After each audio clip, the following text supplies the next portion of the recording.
Good evening. Welcome to the City Council meeting of October 6th. Roll call, please. Councilmember Penrose. Here. Councilmember Reddick. Here. Councilmember Mueller. Here. Mayor Fraser. Here. Vice Mayor Kowalczyk is absent. And we don't have him hooked up. Okay, thank you. Please rise for the Pledge of Allegiance. Pledge allegiance to the flag of the United States of America and to the republic for which it stands, one nation, under God, indivisible, with liberty and justice for all. Okay, now see if I can get back in my chair with my pillow fixed just right. Well, thank you. We have a proclamation this evening, and this is recognizing the month of no trafficking. This is taking a stand against human trafficking in the Bay Area before the 2016 Super Bowl and beyond. And just basically, a lot of times, there's a lot of human trafficking going on, but specifically when Super Bowl comes in, there are opportunities for people to take advantage of others and bring them in to huge sporting events, and Super Bowl is notorious for that. There is a trafficking hotline. Yes, but this goes about, daily, unfortunately, for many people, and particularly young people who cannot make decisions for themselves. There are trafficking hotlines, and there are many services, particularly in San Mateo County, to help women, families, or children who are in this situation of indentured slaves and against their will. So that's something to be aware of. And if you do see anything, a lot of times it's in homes that have people who are supporting the home, and sometimes the people are there against their will. They've been brought over. But if you witness anything like that, there is a hotline in San Mateo County where you can get help and assistance to help others who are in that situation. So we are recognizing this as Recognition of Human Trafficking Month in San Mateo County. Thank you. All right. And just a couple of announcements.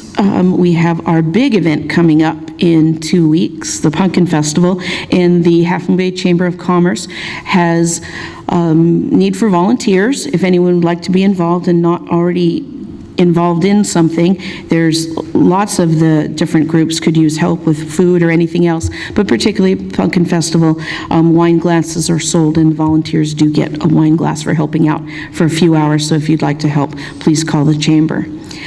Also, the Sheriff's Office, many of you might have seen an announcement today about there's a new phone scam, and it's a new one in amongst all the many phone scams that unfortunately we do get and we have to be on alert for. This one in particular is asking that that you haven't appeared for jury duty, and what they're asking for is to pay a penalty over the phone. So if you get anything like that, go ahead and call the sheriffs, and any calls like that for credit card information over the phone, watch out, because it could be a scam. And my bi-monthly announcement, there still is rain barrel and toilet rebates available, especially before the rainy season. The rain barrels, you get that $50 rain barrel rebate, and I can tell you that for those of us who like to shop locally at Ocean Shore Hardware, they have rain barrels of all kinds of different sizes, and they also have do-it-yourself rain barrels that you can make out of your garbage cans. So $50 rebate if you get that rain barrel. And that's all I have for announcements right now. Thank you. We will go to report out from recent closed session, and we will hear from City Attorney. Thank you, Mayor Fraser. Council members, there were 2 items on closed session. The first, regarding the initiation of litigation, the reportable action taken is the council will not be pursuing initiation. The second case, which is also unlisted, the city has been given direction to delay taking action at this point in time, and we'll do so. That's the Half Moon Bay versus Great American Insurance Company case. Thank you. And we'll hear City Council reports. And I will start this time with Councilmember Reddick. So I attended a wonderful event at the harbor a couple Sundays ago, Fish and Fleet. It was the first annual Fish and Fleet event celebrating our local fisheries and our sustainable fisheries. I highly recommend, if you didn't make it this year, go. There was wonderful food and music and local charitable organizations, and a chance to meet and talk with the people who provide the fish that we eat locally. So I thought it was a really terrific event. Most of my time has been spent at Sewer Authority Mid-Coast side meetings in the last month. I attended 3. We're in the process of hiring a general manager. We're not quite there yet. We're hoping we're getting close. There's offers, counteroffers. Also, we're trying to work out a strategy to proceed with recycled water, and we have received a couple of proposals from firms for planning, design, and construction. There's some additional research being done by CCWD that'll be available by the time the next Recycled Water Committee comes around on the 19th, so we're holding off making a call on these proposals until we see this data, which we think is going to inform the process going forward. So we're making progress, but we're basically feeling that process is important and we need to go into it with the best available data, because right now we only have one recycled water customer, and that customer has to be served in terms of water quality and cost. So that's where we are on that. Thank you. Thank you. Councilmember Mueller. I also sat in on a SAM meeting a week ago, and Member Ruddick explained it quite well. It was a lengthy discussion, but no decisions were made as stated. Councilmember Penrose. Yeah, I went to on the 19th, the commute.org meeting. On the 23rd, Samcar had their first annual Paul Stewart mixer at the Green Hills Golf Club. Nice, fancy place. It was fun. On the 24th, went to a city emergency meeting, a CEC meeting. Later that evening, went to a talk at the Portuguese Hall put on by Dave Crescen's Historical Society, where Naomi Patridge spoke about internment during World War II in the camps, and that was very interesting and very informative. The CEC had a winter storm exercise, which I participated in, and that went very well. And then on the 26th, there was the Foro Latino de Salud, the Latino Health Forum, which was wonderful. They had the folkloric dancers there, and they were great, and there were anywhere between 30 and 50 booths. I didn't count them, but all sorts of health-related agencies and hotlines, and for all ages, all conditions, specifically for the Latino community. Went to the first annual Fish and Fleet Festival at the harbor with Councilmember Ruddick. Went to the library workshop on the 29th, and then on the 30th to October the 2nd, attended the California League of Cities annual meeting in San Jose. And last night went to my first sewer authority meeting. So it was busy. And how did you find that sewer authority meeting? I found it long. All right, we'll leave it at that. Thank you.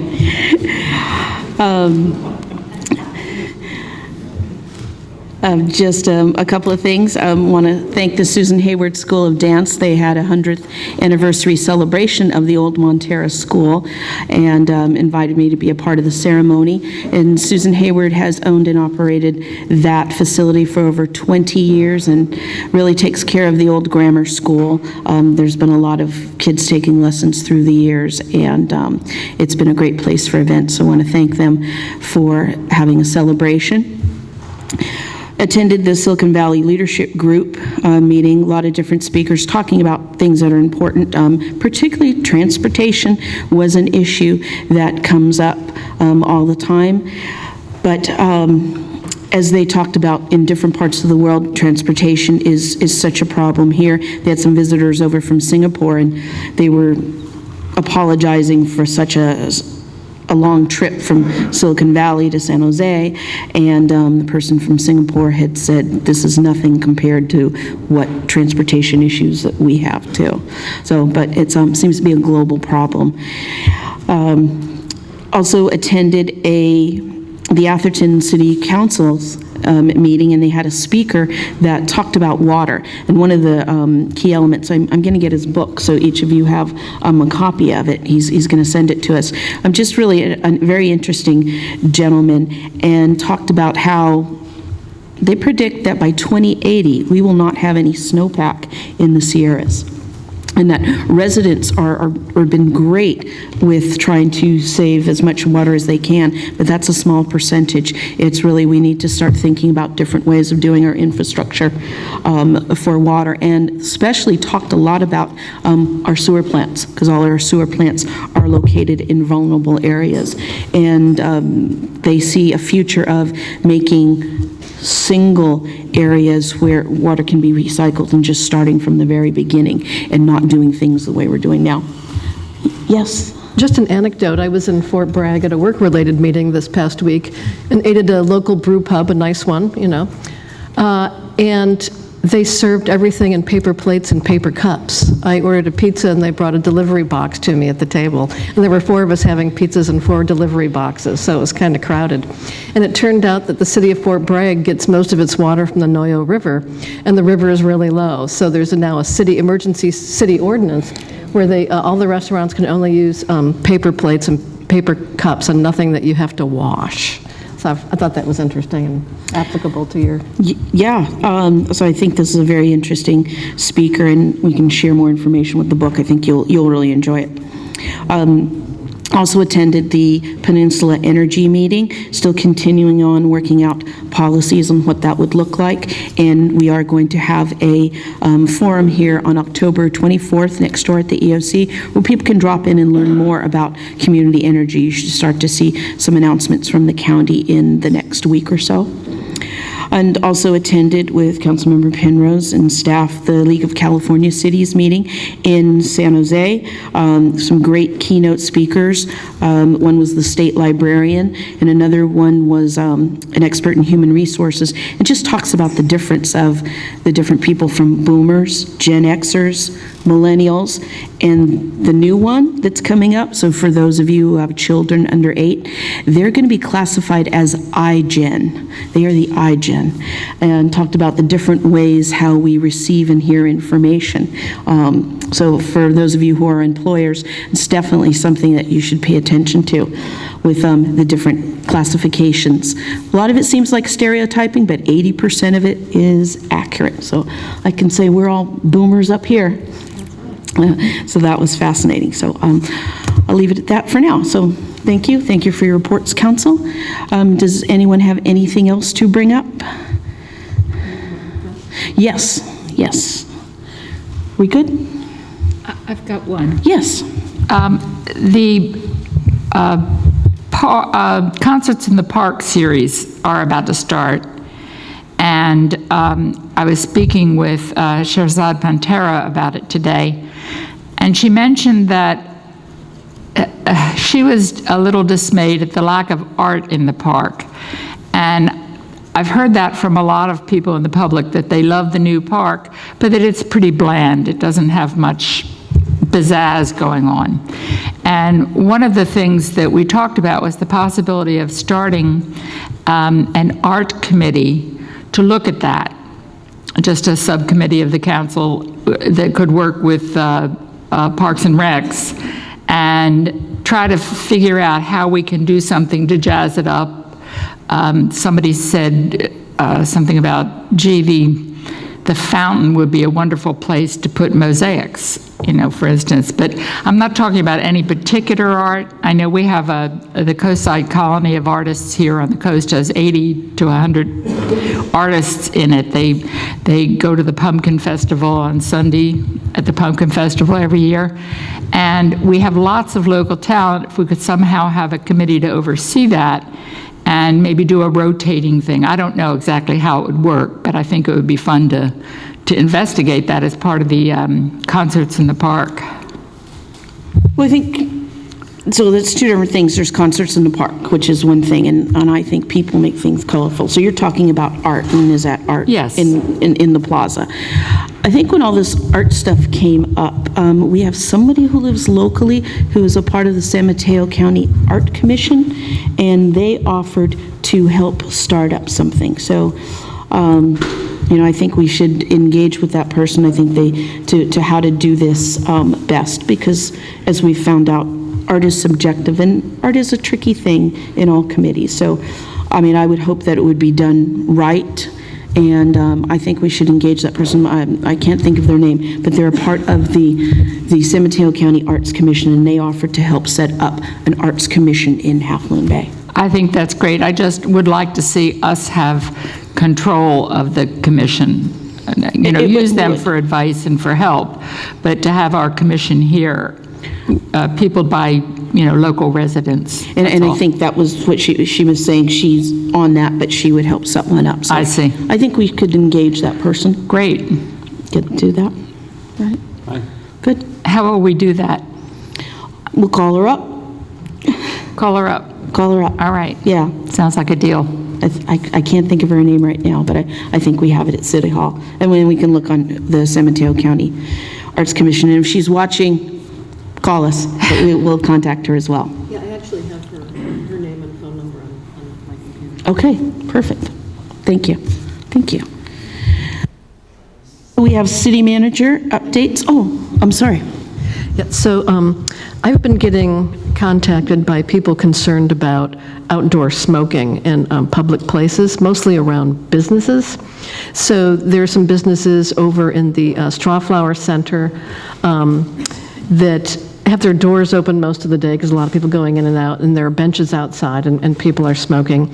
I've also had calls from some seniors down at the south end of town on South Main Street, smoking by the bus shelter, smoking inside the senior facility where it's not allowed. So I'd like to get on our radar for a future meeting, review of the city's smoking ordinances, if we have any, and if not, what we might do to address that hazard. There seems to be a lot of community interest in it. There is, and I think we've mentioned it before, and I've talked to our attorney, and like you, we've all been getting more information. And I met with the seniors recently over at the new complex, and that's something that they're really interested in. So I know our city attorney is starting to put some examples together, so I don't know if it's the next meeting or the following, but it's very quickly, since we had kind of mentioned this before. Yes, we do have it on our tentative agenda. I don't have it in front of me, but it's probably the next month or two. Okay. Sounds good. Yeah, that's good. Thank you. One other thing. So I did bring this up with the city manager today, and that is the presence of what appears to be a really dangerous tree on Highway 92 about a mile east of the cemetery. If you're coming around that last bend, there's a giant cypress tree that's at about a 60-degree angle, and the roots are up out of the ground. And I can envision, with a lot of rain and erosion, that tree might roll right down on the highway, and we have, school buses and other things on the road. So I would like to, I brought that to the attention of the city manager, and hopefully we can bring that to the attention of the sheriff's office. Probably have an arborist look at it or something like that, but it looks to me like a really dangerous situation, so something that we don't want to let go much longer. So.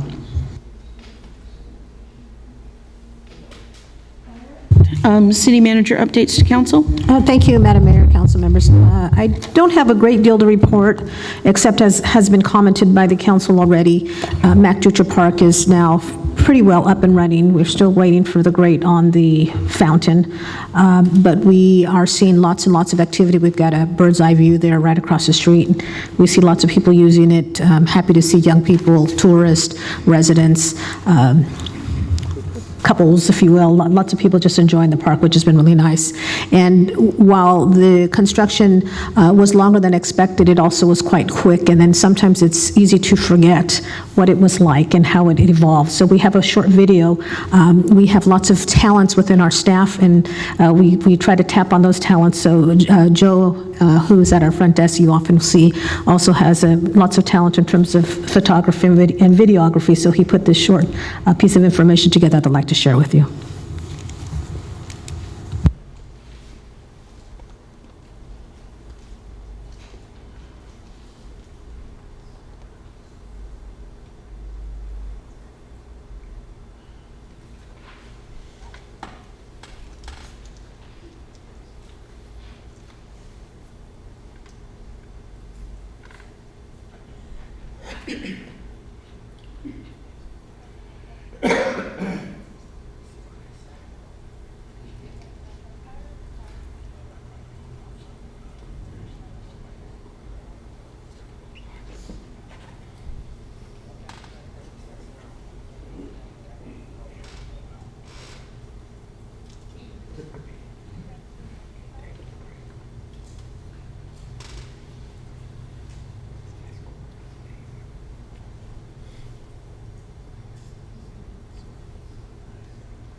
Farmer John's pumpkins are on the tables there, and they remained.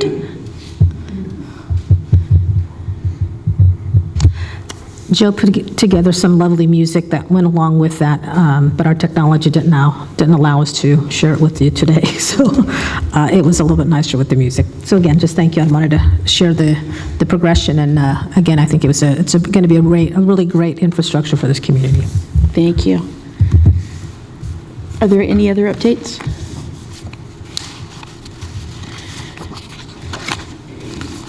Magda, was there any other updates? I'm sorry, no, that was it. I'm sorry. Okay, great, thank you. So we go now to public forum. And first we'll have George Mudiff.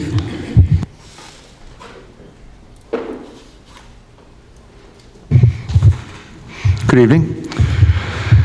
At the last two council meetings, September 1st and 15th, I stood here and asked this council to publicly engage on the missed $4.5 million Tiger Grant opportunity.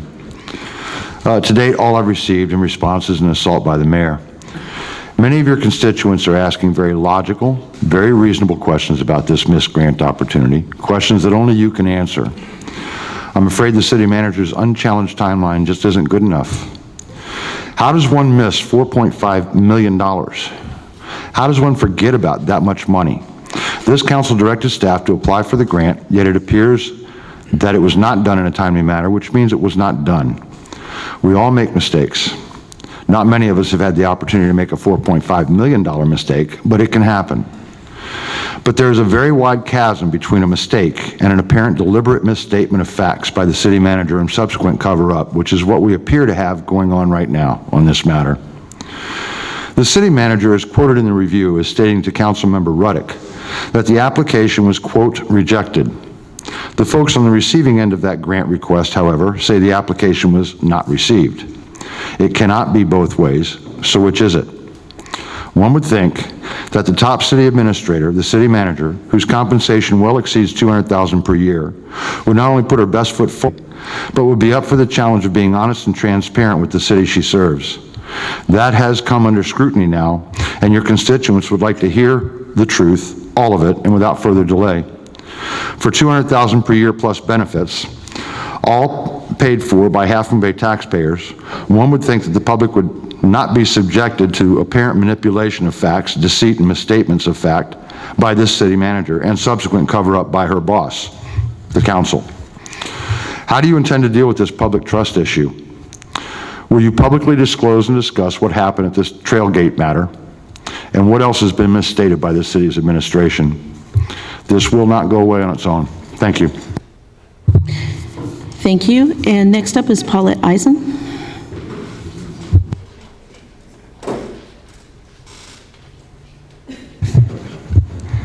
Good evening, council members and city staff.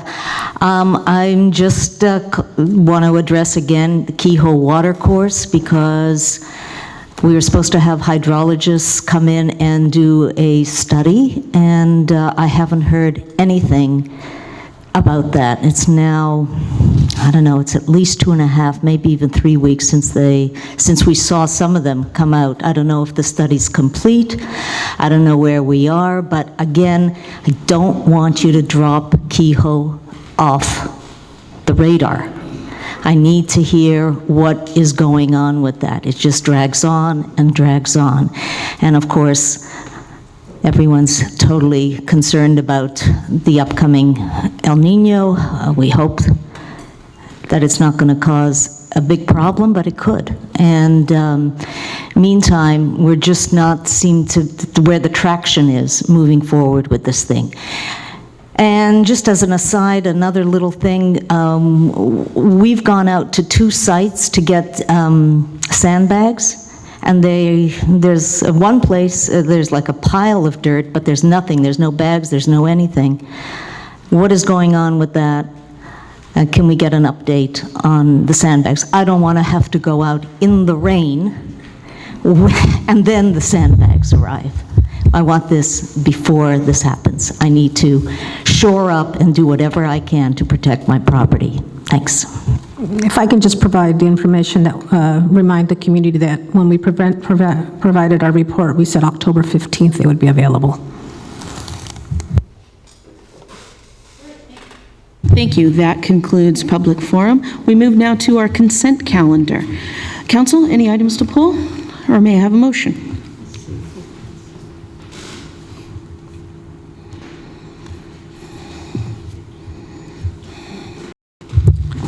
I would move we pass the consent item 1, 2, 3, 4, 5, I believe.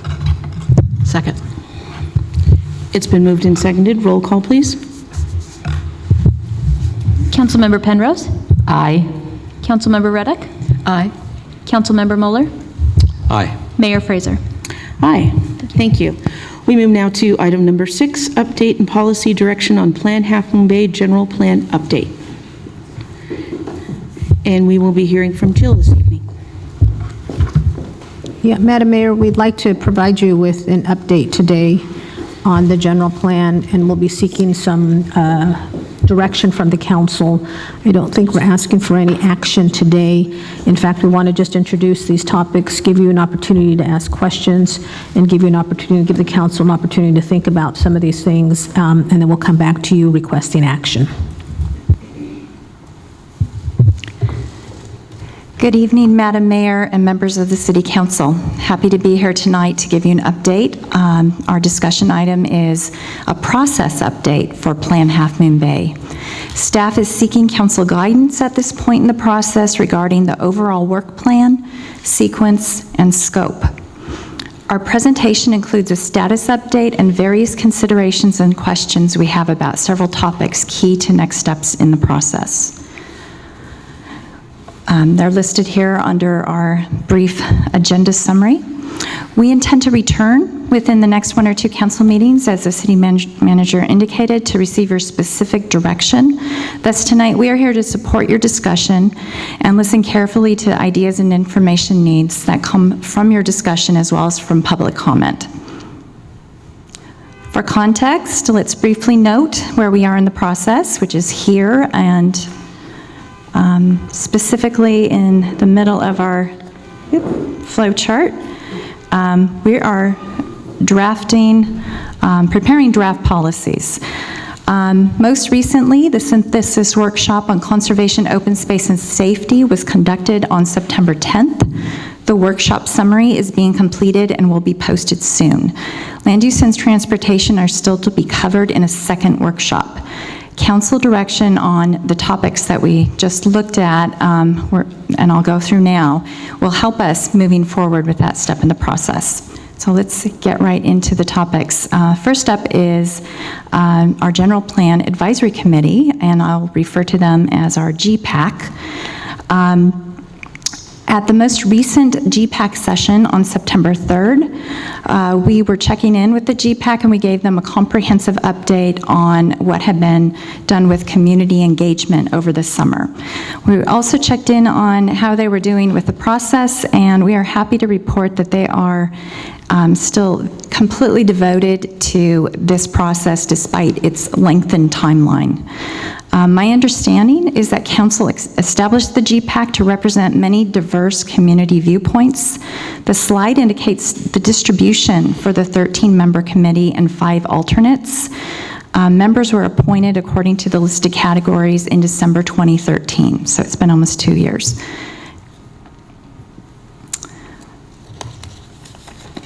So an update for you on the GPAC is recently one at-large member did resign, and so we will be asking Council to address membership assignments when we return in a few weeks.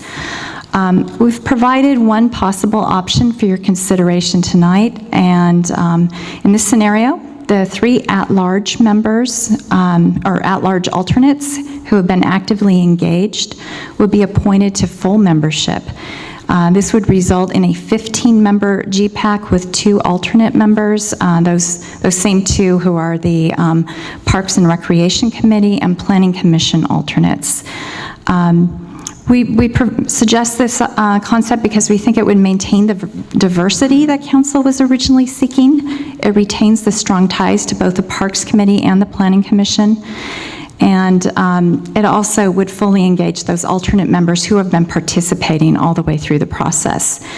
From the GPAC's feedback in September, we believe that the alternate members would be comfortable with this option. Of course, we are happy to support other options and will listen to council's discussion for other ideas tonight. Let's move on to the work plan. At this time, the intended components include conclusion of the community engagement synthesis process with a final workshop. From there, we will move to the GPAC forum and focus on policy development. Amidst the GPAC sessions, the Parks and Recreation Committee will be asked to consider and provide recommendations on policies related to their purview. And then after that, both of these groups would have their recommendations, and reminding folks in the room that the GPAC is a consensus group, so we're very eager to engage in a consensus building process for their policy recommendations. The Planning Commission would receive those recommendations and follow through with the completion of drafting the plan and also the environmental impact report, which coincides with that. There are, of course, more steps. Coming to you is one of them. The California Coastal Commission is also part of the LCP project approval process, and we understand that, but our focus tonight is on this phase as represented in this listing. Now, you see at the bottom there, charrette. Let's talk about charrettes for a minute.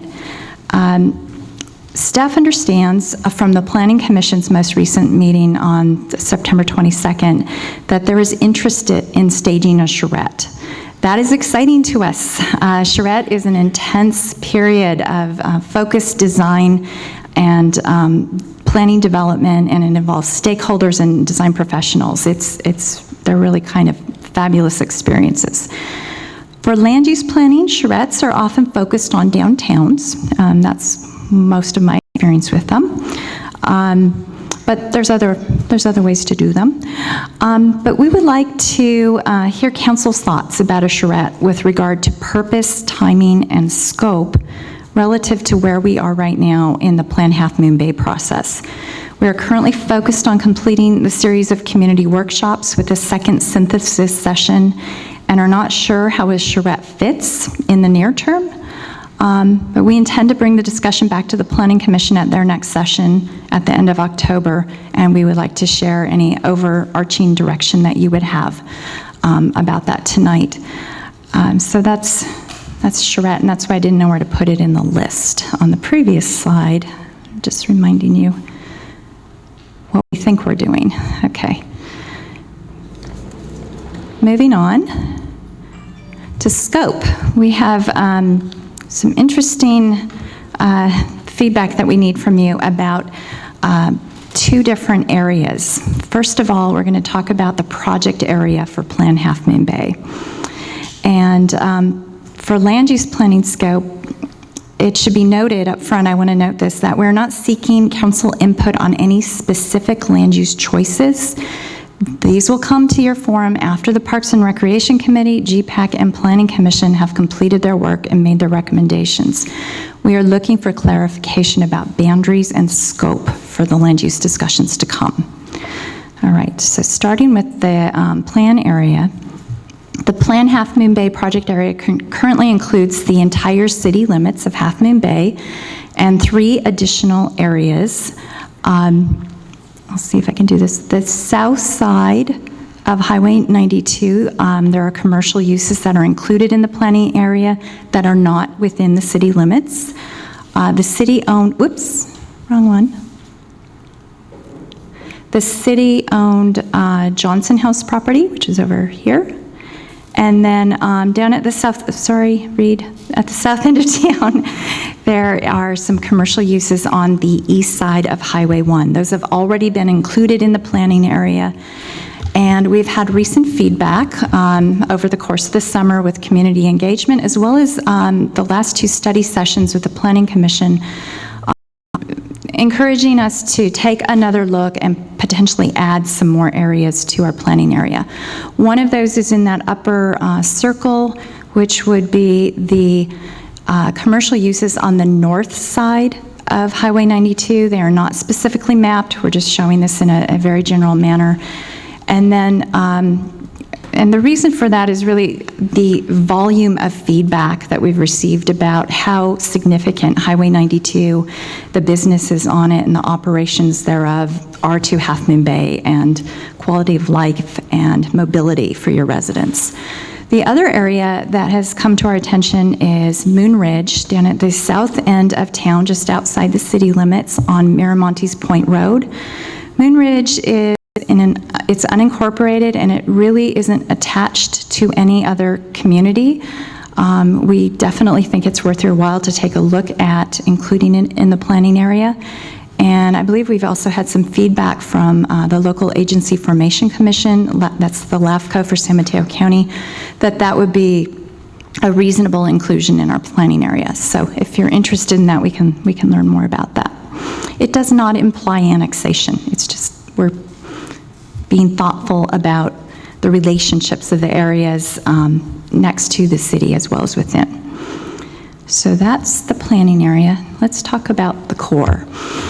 So going back to March, the concept of the planning in the core area came forth.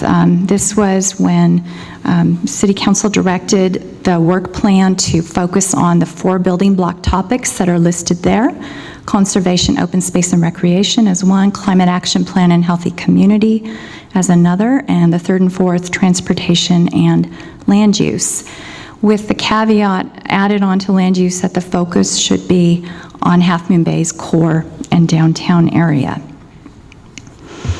Now, this has been interesting for us. What we found in moving forward with this instruction is that there are quite a few interpretations and assumptions about what core area really means. And we have a few ways of looking at it presented on this slide. First of all, the downtown specific plan area, it's indicated in light purple. I'm sorry, it's hard to see in this lighting, but essentially it centers on Main Street. So it's a very narrow corridor on Main Street in the middle of the map. And I'll try to, oops, I did it again, despite Melissa's instructions. Okay. There it is. So just like a 1 to 2 block depth up and down Main. Also on the map are half-mile and a mile radius circles. Those are useful just to give us a sense of scale, and also half-mile radius is often used as a planning indication for a reasonable walking distance. Then this other boundary is a concept boundary that we presented at the August 13th Building Block Workshop, and that was here, and we were talking about land use and transportation that night. We showed this boundary and actually acknowledged that we wanted feedback about it, and we expected to get some feedback about it. The intention, what we were looking at with presenting this was a boundary that related to land use patterns and transportation facilities. So in this case, that purple, thick purple line, it includes all of Main Street. It includes most of the city's multifamily housing. It includes some key public uses, including all 3 public schools, as well as the library and City Hall, and here we are right here, also in that area. And the concentration of commercial uses at the interchange of Highway 1 and Highway 92. And it crossed 92, and it also crossed Highway 1. It did not, we stopped it when we hit the farms to the east. So that was something that we put out. We did not receive any specific singular feedback that would let us come back to you and say, oh, here's what people want the core area to be. We did hear from community members that they thought what we showed with that purple line was too big. And we also have had some specific feedback that from several that the boundary should stop at Highway 92 to the north. So those are just some thoughts about that, and we're eager to get your input. I did did it again. I did draw another area just showing what something might look like if we were to stop at 92 and stop at Highway 1, and then use the same boundary for the eastern side. So that's just another smaller area, gives you more thinking. We again are not asking for determination tonight, just some guidance so that we can come back with what you'd like to see for choices. All right. Along with thinking about the maps, we also want to share some other thinking on land use scope, because we think it's important at this point, just so that you know what's been coming through the input process. So here's a few highlights that have been gleaned from our community engagement process. These are just a few, but we clearly heard about preservation of bluffs, open space, and agricultural uses long-term. We've heard that in every session. And then for commercial and residential uses, we heard repeated interest in flexibility, balance, variety, and creativity to match Half Moon Bay's changing needs. Quite a few interesting ideas were posed. A couple of them are listed there. The tiny houses came up a few times. Kenyatta Cove actually had a rather interesting discussion about it. So just wanted you to know kind of what folks were thinking about. I found it interesting that their feedback actually validated and further supported the guiding principles. And we put the brief versions of these back up here because they're yet another point of context. The orange highlights that are added are really related to land use, and almost every single guiding principle has some relationship to land use, maintaining the small town character, ensuring protection of the environment and surrounding agricultural resources. We look at choices and balance for commercial and residential uses, and a diverse array of uses and amenities downtown, as well as, again, balance comes up again, this time relating to visitor and local needs. So next time, we will seek your confirmation about the project area boundary, specific delineation for the core area, and the scope for land use considerations inside and outside the core. That will be very helpful. Our last topic is just really an information item for you. Recalling that the project focus has been on our really, at this point, beloved building blocks, and they have worked really well for the process. We want to acknowledge and thank Council for providing that direction. We are, however, at a transition point, and you will now see us referring to general plan elements as our topic categories as we're going to be preparing concept draft and draft language for community review, GPAC review, the Parks Commission, the Planning Commission. So you'll see a shift away, but they really map pretty well, and the intention of this table is just to show you the relationships. And to wrap up, we really appreciate your consideration of these topics tonight. We're here to answer any clarifying questions, should you have any. As noted at the beginning, we are not asking you to provide specific direction. We will try from your general guidance tonight to be responsive and return soon with some specific action requests. This two-step approach, we're not trying to drag it out, we're trying to give you enough time to really think through, as well as our community members on these important topics. So, thank you. Thank you, Jill, and thank you to all your work, and thank you especially to those of you who are on the GPAC, have participated in these workshops too. We really appreciate your input and being a part of this. I know it takes a lot of time, but it's great that you're all engaged. I know you had a couple of things you wanted us to weigh in, and I just want to say I think it was very good, Jill, that you made the suggestion to include Moonridge in this, even though they're outside the city limits. People work and go to school here too, so, and maybe as part of this we can talk about maybe at some point that area can be included in Half Moon Bay. They have maintained the same services, police, fire, and everything else. So I think that's something I'd like to take a look at in the future, what that would be.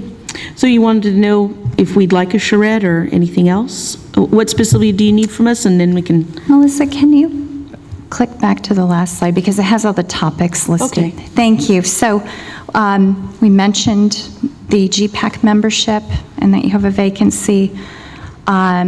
We noted that we've heard interest about charrette and just maybe some overall guidance about what the intention is, because we're not sure right now. Typically, we would see a charrette with like the downtown specific plan. We would expect that to be completely updated and replaced after the general plan process. A charrette would be perfect then.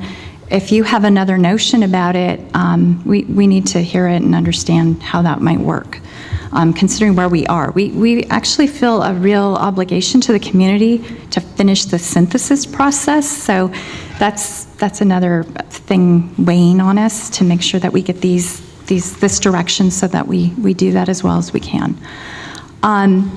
The planning area confirmation, the core area confirmation, we'll bring back what we showed you tonight, or if you have other general concepts about that, we'll prepare other maps and other ideas.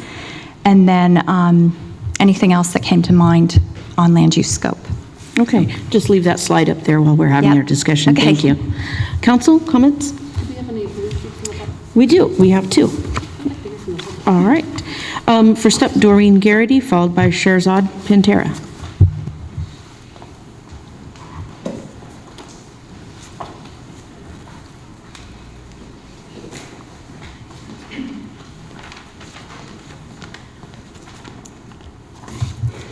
Good evening. My name is Doreen Garrity, and I'm a member of Advocates for Open Government. First of all, I want to thank the entire staff, City Council, GPAC members, and our consultants on a great job so far on Plan Half Moon Bay. However, I do have a few comments here. As you can see, we have an at-large member position open, and I would like to recommend that our two new city council members, Ruddick and Penrose, would be allowed to assign new members since they weren't here at the time when the committee was formed. Then that way you can expand on additional community members. The second thing I would like to talk about is that the staff report states it's nearing the end of community engagement. I actually think we're more towards the beginning or the middle of engagement. The community is just now starting to figure out, Plan Half Moon Bay and all this might be important to me, and maybe I should get involved.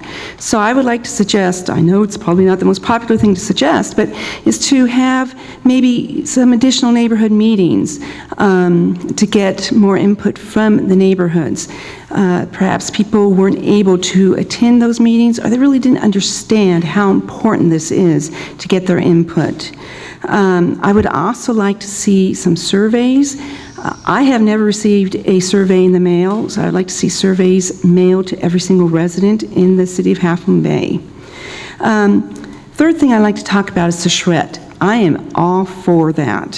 However, I would like to see it expanded to the entire Plan Half Moon Bay, not just the downtown core. A charrette, the earlier the better, because this is a good way to get the community input. A charrette allows basically an opportunity to not just read how changes will affect our policies, but it will assist the community members to see how they're going to translate into 3-dimension. It helps the community to visualize how these changes are going to look in our city. And just one more thing that I would like to see on the general plan, which I'm not seeing yet, is a lighting ordinance, something to protect our dark skies. I think a lighting ordinance is extremely important to add to our general plan, and I have mentioned it at previous meetings. Thank you, and keep up the good work. Thank you. Sharzad, followed by Jimmy Benjamin. Good evening, Mayor Fraser and council members. My name is Shirzad Pantera. I'm a resident of Half Moon Bay, and I'm also a GPAC member and part of the Parks and Recreation Committee. I'm just here to give feedback on the general plan process as a GPAC member. It's been really wonderful working with Jill. We've been in the process for the last 2 years, and I really feel like the work that we've done in the last 6 months has just been incredible. It's been the community engagement process. I've attended it, has been very thorough. The Parks and Recreation element has been really given a lot of sensitivity to our needs and community feedback. And I've had opportunities to go on a tour with city staff and really explain that process, which has been really wonderful, and I just wanted to come out and share my comments and really thank Jill for everything she's doing. So I'm so happy we have really wonderful staff working on this. I did also want to let you know that I reached out to the school district. I went to a school board meeting and really asked them for engagement on the process. We're working with the same kids. One of my passions is how do we get the kids to school and back safely. I'd love for them to use our trails more. In the conversation about trails, connectivity, east-west, their plans. So how do we really and work together as we move forward? And the school board was very responsive. They were wonderful. They reached out, and Jill and John are working in the process of how does the engagement proceed forward as far as updating the school board members and letting them know about the general process and getting their feedback. And on the same topic, Friends of Half Moon Bay Parks and Recreation would also like to be a part of helping at some point with the process of the trails and connecting and providing some funding. So we're also working on that. And I just heard your comment about the surveys and being part of the general plan. That was one of the first things that we really did do, was send out a survey. The consultants sent out a survey to everyone in the community. But I really feel that the community engagement that has been done in the last 6 months has been really amazing, and great feedback from that. So thank you, everyone, for your efforts. Thank you. Jimmy Benjamin? Thank you. Good evening, members of the council and staff, fellow citizens. Nice to see you all this evening.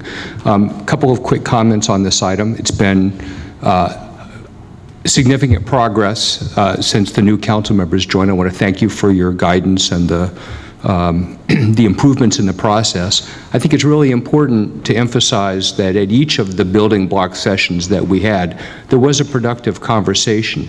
At the same time, almost everyone who was at those building block sessions expressed a very real concern that they had barely scratched the surface of what they wanted to say.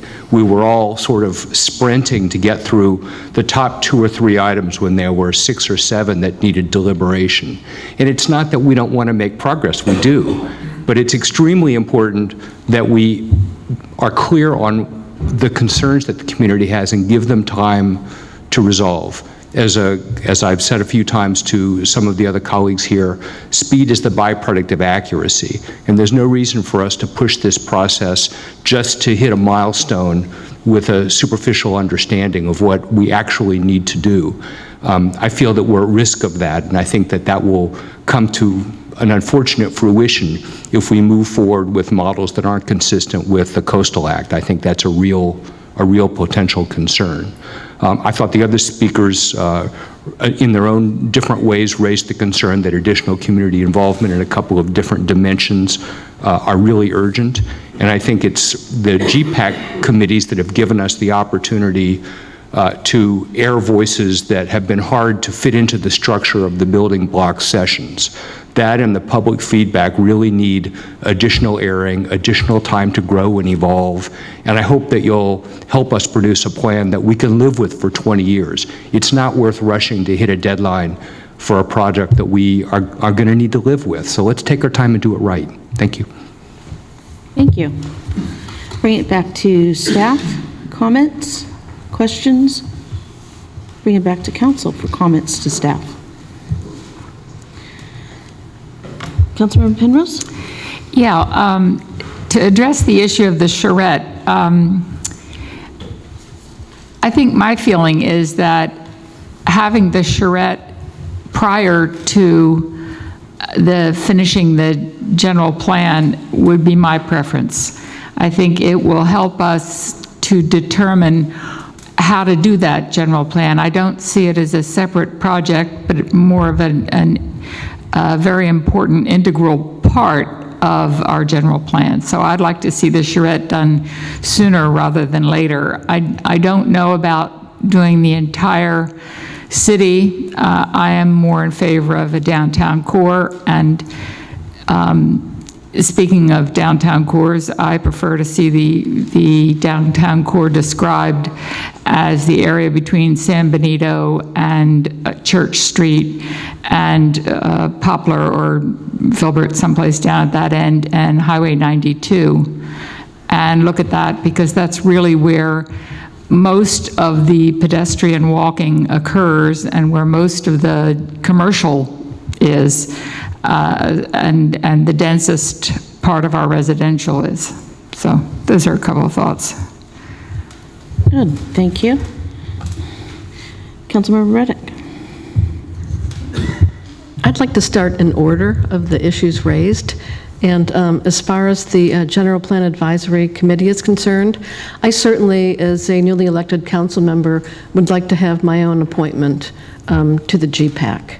Currently, there are 2 people sitting appointed by previous council members who are no longer here, and I don't wish to remove them, but I wish to have people on the committee that might represent, my policy priorities. And so I would suggest that I would be happy to look at the current application list and select someone from that. I think Dr. Penrose ought to have a choice as well. I am concerned about appointing the 3 alternates, or at least one of the alternates. Appointment of one of the alternates would result in 2 people from the same landscape firm participating on the GPAC, and I think there's potential for conflicts. This person has ongoing contracts with the city, so I'm not, terribly keen on that idea. I might be persuaded, but I don't think that's a good idea for that individual. But bottom line is, I would like to have an appointment, have Dr. Penrose have an appointment as well. As for the charrette, I agree with Dr. Penrose that the earlier in the process, the better, before moving to policy and plan considerations. And I think it's a good idea that the Planning Commission is discussing this at their next meeting in October. There are a couple of individuals who originally suggested the charrette who are on the Planning Commission and had some very good ideas about it and might be able to offload some work from staff and putting it together, at least scoping out the meeting. And I think that would offer a wonderful opportunity for the public to become further engaged in the process. But I think it needs to be held prior to further policy development. I do think that the EIR and the general plan need to be developed in tandem rather than sequentially. And I also agree with Carrie Burke, who submitted a letter this evening about doing the local coastal plan and the general plan land use plan at the same time so that they're consistent with each other. So that's kind of the process that I would like to see there. Let's see what other issues we have here.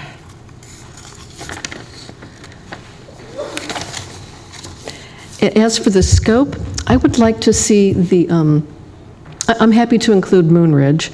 I'm not sure I understand the reasoning for including the north side of Highway 92, east of downtown, and not the south side. It seems to me that at least on the south side, there's the potential for pedestrian connections along the creek, linking, Spanish Town and downtown. There's the potential for, more housing or park uses on the 22-acre site that's east of the condos there.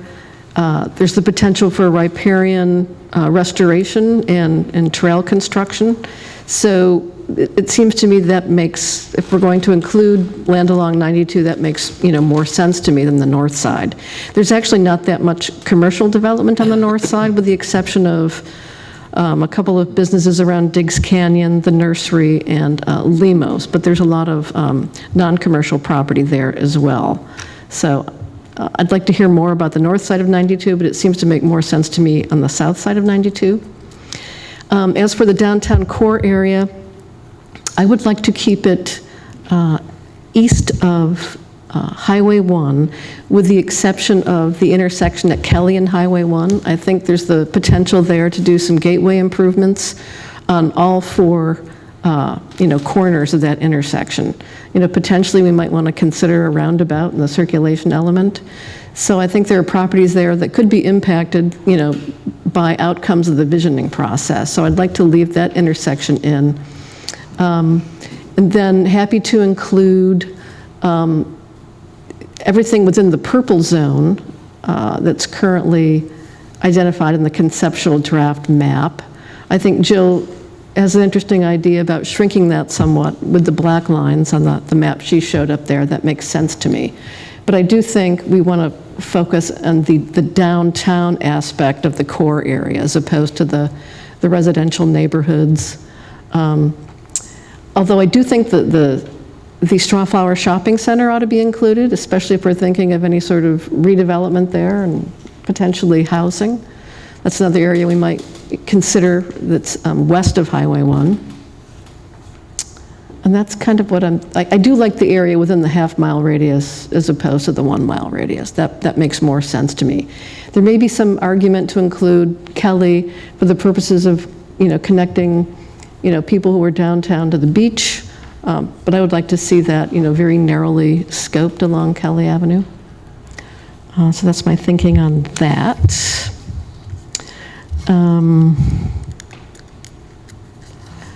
I think that's everything.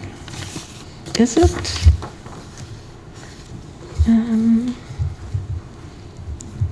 Yeah, I think that basically sums up where I'm coming from. I do appreciate the work of the GPAC, and I think the last 6 months have been, terrific in terms of public involvement. I've heard lots of good things from the public about their interactions with staff and the materials that were presented, and I'd like to see that continue with the charrette.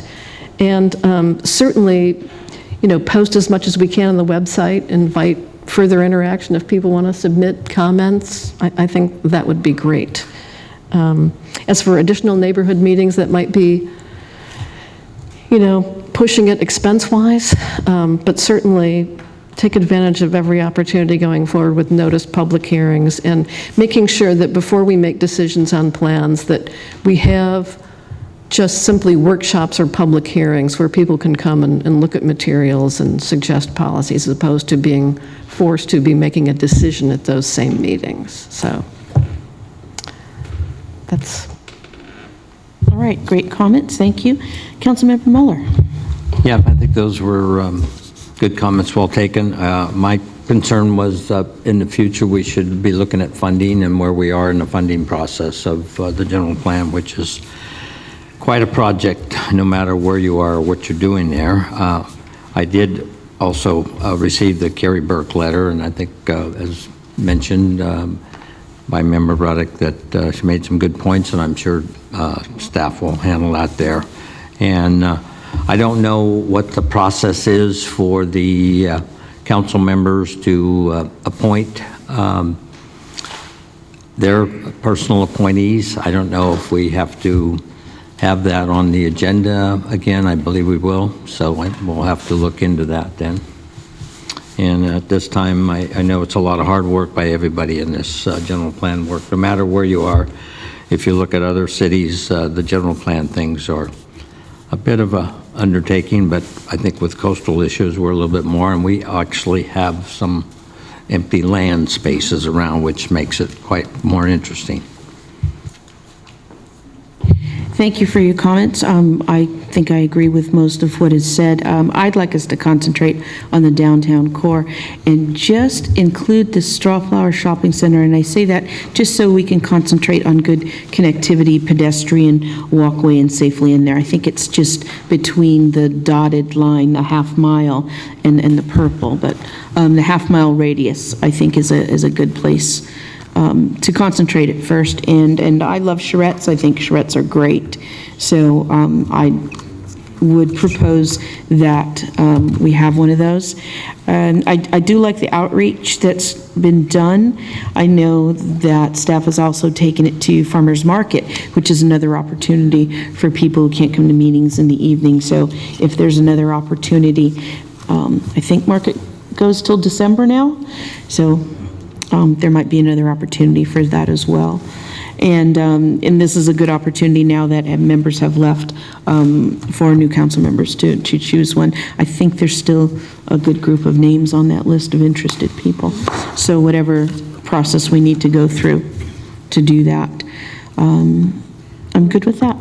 I'm wondering if it would be possible for the council to give direction that we review the existing list and just send in names to staff. Is that possible, or do we need a full meeting in order to discuss this again? We can provide the list to the two of you. I think I'm hearing some consensus about that. I'm happy to bring that forward, and I'll check with the city attorney to figure out if we need to do any revisions in terms of the appointments themselves to the GPAC. So we can bring all of that to the next or following meeting, probably 2 meetings out. Good. Yeah, so is that some direction for Jill? Is that good for now, the staff? Jill, do you have enough for the charrette?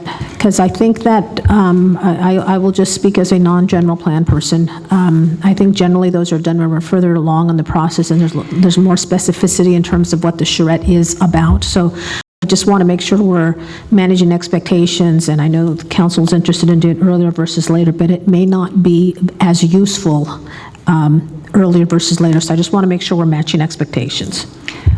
We'll come back with some scope for what we think would fit for a charrette in the process where we are now, and get more feedback from you, I'm sure. But we're going to hear from the Planning Commission. That will flesh out details for us.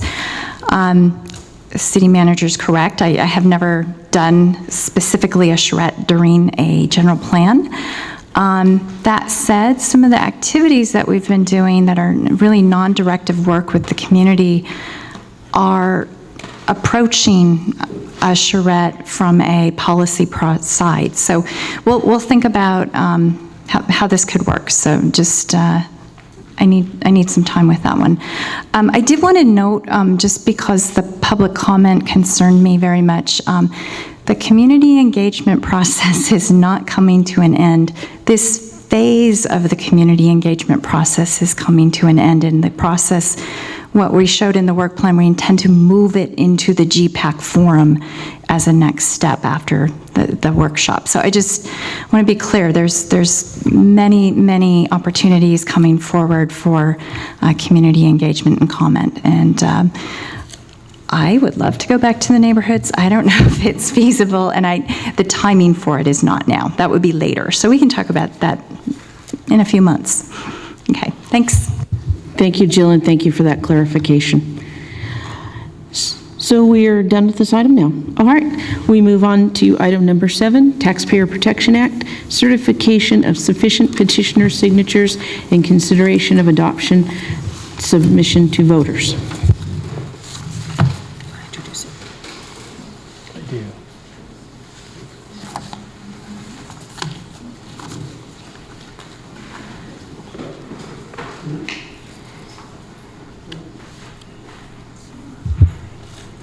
You ready for us to start, Marina? Madam Mayor? Yes, please go ahead. Thank you. Thank you, Mayor, fellow council members, Deputy City Attorney Reed Galogli. I'm here tonight informing you that the petition for the Taxpayer Protection Act was certified by the county elections official as receiving sufficient signatures to qualify for a ballot. And pursuant to the elections code, you have 2 options in front of you, although ultimately you do have 3 options.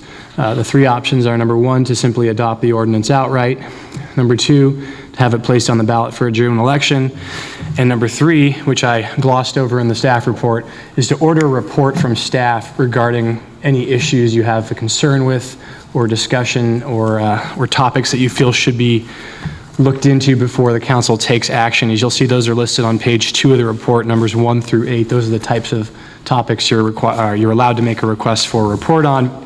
But ultimately, in my opinion at this point, there isn't much that could be reported on when you're looking at the potential impacts of this potential initiative.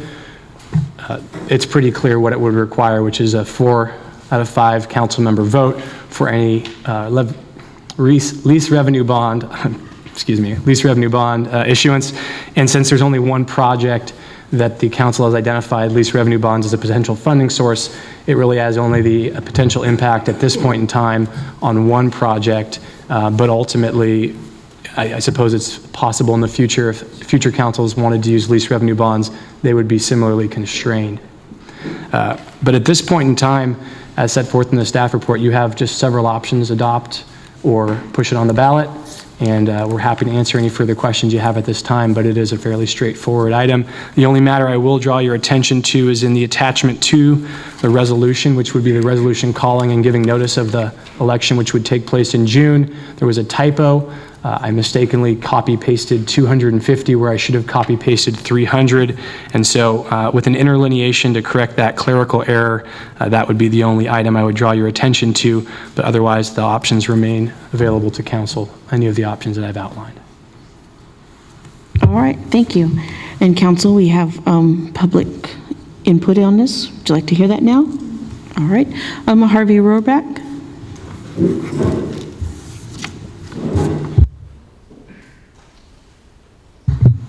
Good evening, Council. Harvey Rohrback, speaking for the Advocates for Open Government, AFOG. AFOG is very concerned that we spend the taxpayers' money prudently. And you have a unique chance today to kill 2 birds with 1 stone. If you decide to adopt the resolution, the Taxpayer Protection Act, you'll save the taxpayers at least $17,000 for the putting it on the ballot, the charge. Not only that, you're going to save the community a lot of divisiveness. If you think about recent ballot initiatives, Measure O, the Fire Board recall, the Measure E and Measure F, in all of those cases, the people's right to be heard against the majority that was promoting something else, they prevailed. And that, I am sure, is what's going to happen this time. So if you do the right thing, AFOG recommends very strongly you adopt the resolution, save the divisiveness, save the money, and be part of what the people want and not what some small number of individuals want. Thank you very much. Thank you. And that was all our public forum cards. Council, any discussion? Councilmember Reddick? To me, it's a very simple matter. All it really says is, if you're not going to place a funding measure on the ballot for the voters to consider and weigh in on, then before issuing bonds and obligating the city and taxpayers, you need a higher level of due diligence, and that would be 4 council members as opposed to a simple majority of 3 council members. It seems to make, good sense from an accountability perspective, and I think it would behoove us to just adopt it tonight as is, in recognition of its simple elegance. Councilmember Mueller? Yeah, and I'll explain in a moment, but I will move to adopt item 2, resolution calling and giving notice of holding of a general municipal election to be held on June 7th, 2016, for the purpose of submitting the Taxpayer Protection Act, quote unquote, ballot measures to the voters, requesting the San Mateo Board of Supervisors to consolidate said election, and authorizing city manager to enter into agreement for provisions of election services with the San Mateo County Chief Elections. And I will explain my point if I get a second. Second. It's been moved and seconded. Councilmember Penrose, any discussion? No, I would agree with Councilmember Ruddock that it seems fiscally responsible to when we're spending the taxpayers' money, to really know that the majority, and that should be at least 4 out of 5 people on the council, are in agreement that that money should be spent. All right, thank you. Councilor Miller? I have a second, and I'll explain it to you. We talked about spending money, but I think, let's be honest. I sat around a number of petition gatherers, and most of the time they were encouraging signers to just sign this and it can get on the ballot, number one. Number two, don't worry about all your questions. You can read it when it's on the ballot. Very simple. Since that is what a number of people have stated, and I was very close to a number of individuals, and they're in this room with all respect, they told them, read it, and we can all vote on it in June of 16, and that's my position on there. I think we talked about general plan and large funding, continuing on. I believe this is money well spent for the voters of this community to make a decision. I don't think there's many cities in the state of California that are going for a supermajority on a funding issue. So that's my position, and you know where I come from. And so I stick with my motion. Thank you. It looks like when people are signing, it was to put something on the ballot. I mean, a good thing is we're moving to mail-in ballots, so the cost of an election is greatly reduced when what they have been before. So since there is a motion and a second, may we have roll call, please? Councilmember Penrose? Aye. Councilmember? Aye. Councilmember Reddick? Aye. Councilmember Mueller? Aye. Mayor Fraser? Aye. Motion passes completely. Thank you, Council. All right. We move now to our next one, and that is number 8, City Council policy for adding items to the future agenda. And Mayor Frazier, before we go along, just for the record, I wanted to make sure that the council's vote on that resolution incorporated my notation about the amendment of 250 words to 300. I want to make a clear record on that, so that when we do adopt the resolution, that small section will change from 250 to 300. I apologize for not recognizing that in my motion, but I concur. Do we have the concurrence of all the council members who voted? Yes. Yes. Councilmember Reddick? Thank you. Great. Thank you. So this is to discussing items for adding to the future. I know we put this on as a specific request a couple of months ago to see how it worked out and if we want to continue. So I think it's minimal discussion about that. If anybody has anything to say or continue. An individual walking up here.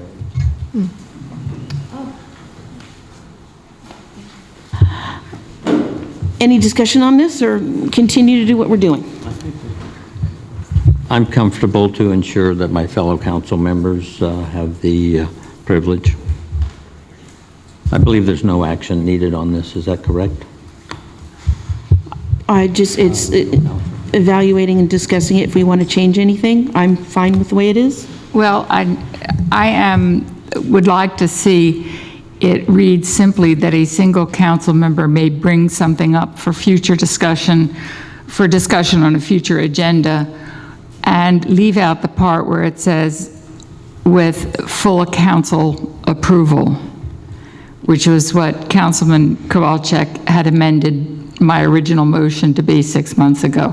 I don't think any of us have abused the suggestion. I think if a council member does bring something up and says, I'd like to have this agendized, that's a chance for the council to chime in if they want. But I don't think we need to take a vote on it. And that's kind of that is what Councilmember Kowalczyk had said originally. So that doesn't change anything that we're talking about, because you bring it up to say, do you want to discuss this or not? And council says yea or nay. So to keep it the same. Councilmember Reddick? You know, we have 2 other agencies on the coast side.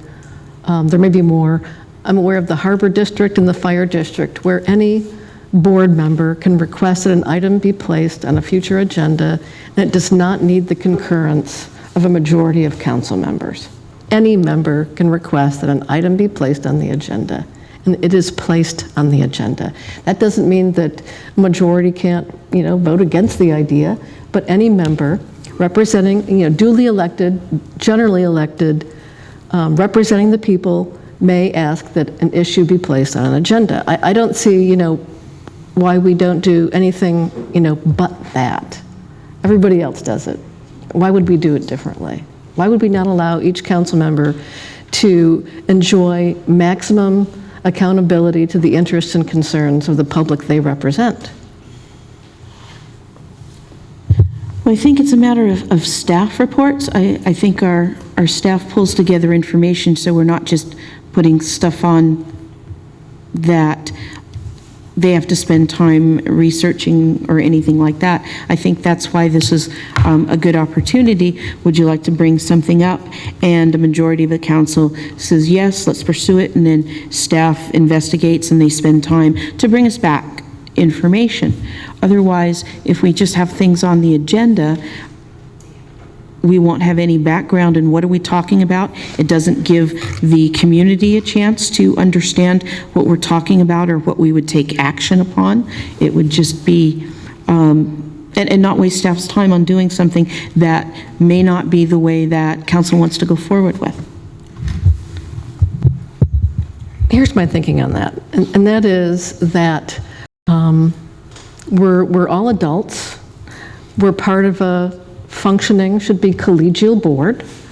We should develop a relationship with the city manager such that, we can bring something up and hash out the details in terms of scheduling or conflicts or duplication or whatever it is.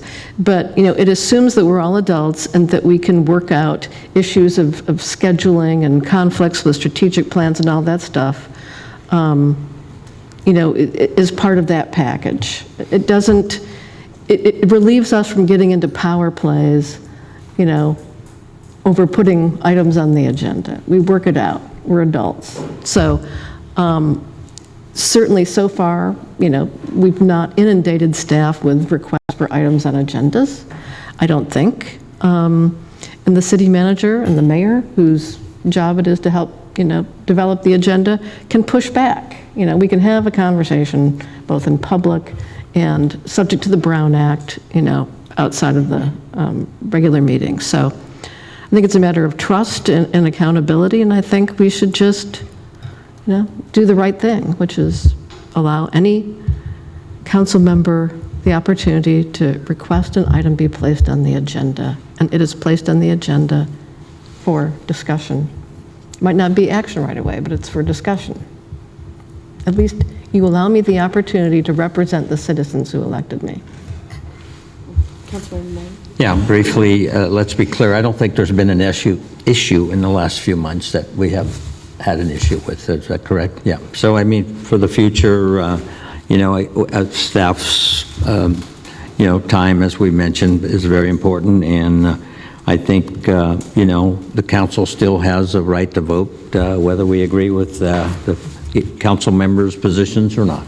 And so I'm okay with letting council members put an item on the agenda within the scope of staff time and funding.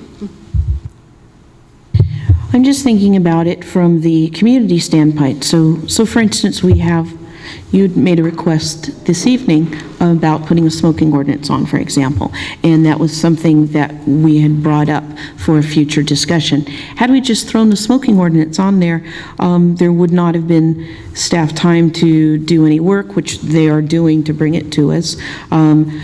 We've had the opportunity to have some communication, do some work too. And I think this issue that we're going to be talking about shortly, Airbnb. That was another one that was brought up. Council, can we have a request to discuss this? And council says, yes, let's look into it. If we were to just have that on there, we might not have the people who are here this evening or any type of background information. So it's kind of a two-way. If you bring it here, and which seems to be working well, a request, can we look more into it, then staff can have time to look at it and give us opportunities, and the public is aware of that too. If we just throw an item on there, public's not sure, what are they going to talk about? Are they for or against that? Where are they going? What are the issues? So it really doesn't give the constituents an opportunity to understand exactly what we are going to be talking about. My goal is not to deprive staff or the public an opportunity to weigh in on important issues in the city. So I bring up discussing smoking. The city manager comes back and says, we have a loaded couple of meetings. How about if we do January?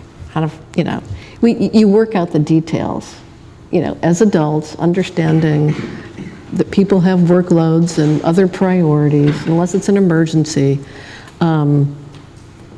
We treat each other as adults and we respect each other and take into consideration. In fact, more engagement with staff is better for staff. They feel understood. They're getting a chance to weigh in. Makes sense to me. Madam Mayor, may I offer a few comments on behalf of staff?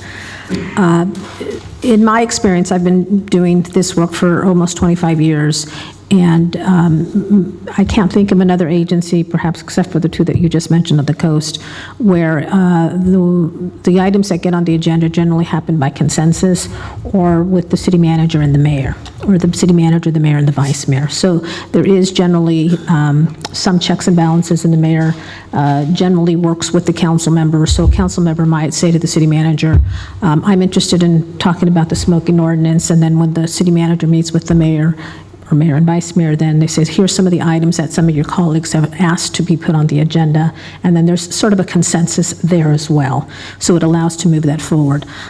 So just in terms of background, that's what I have seen in other agencies. The amount of work, I just want to make sure that part of my job is to serve this council, but part of my job is also to look out for my staff. And the amount of work and hours that go into these reports is tremendous. The research that goes into it, the editing that goes into it, they all go through the city attorney, they all go through me. It takes a great deal of work. While some people might think these meetings are long, the amount of time that goes into preparing these staff reports is a great deal of time. So my interest is just making sure that we have the time and the ability to prioritize the work that the council wants us to do. I will say that the work that the council has directed us to achieve with the staff that we have is monumental. By any means. And so we're working very hard to do that and to get them. We'll continue to do that. I just want to make sure that we are not sidetracked by the work that the council has directed us to do. So if there is a way to make sure that we have some balance with that, we will do whatever the council likes us to do. But I will also come to a point where I need to be careful about continuing to ask my staff to work very late hours and be away from their families. Yeah, please, Madam Mayor. I submitted a sheet. Oh, he has a card? On this agenda item? Yeah, number 8. I was just going to, finish my thought there. I think, I'm a bit confused. It's not like we are, council members are throwing frivolous things at staff. I would hope not, number one. Number two, I did appreciate the city manager's comments where council member can meet with the mayor, vice mayor-elect, whatever, and city manager and try to work these things out. I'm kind of in agreement with that. Again, I don't think we're going to be just hopefully throwing everything that comes down the road for an agenda item, because our agendas are quite full all the way through every year. So those are my positions, and most likely, if this goes, it has to come back on an agenda item anyway, correct? For tonight, there was no, let's see, with the full council, we could decide whether we want to move forward with this. So, Yes, Harvey, thank you. Thank you. Harvey Rohrback, AFOG. AFOG would like to suggest a compromise between what Councilmember Ruddick has said and what the city manager has said. We think that in order to put an item on the agenda, it probably makes sense for a council member and a second to propose an item. And we also don't think that every item needs to have a staff report. You know, it can just be an item that's open for discussion at a future meeting, and if based on that there's a need for more research, that can be done. So this way you can get items on the agenda, you don't burden staff unnecessarily, and the public and the individual or one or two council members has a chance to not be shut out of the discussion. So that would be the AFOG recommendation. Thank you. Thank you, Mr. Rohrback. I think we've discussed this, and I think it's interesting. I just hate to see an empty item on the agenda with the public not knowing what you're even going to talk about. I think it's powerful to have a staff report with full information. With the staff reports coming out on a Friday, people can get prepared, find out if they're interested in it. I thought this was working well with requests, but let's take a vote and see where we go with this. And we are voting on this, correct, Reed? We are voting on this to continue this or to change? Or this is a discussion to bring back the item?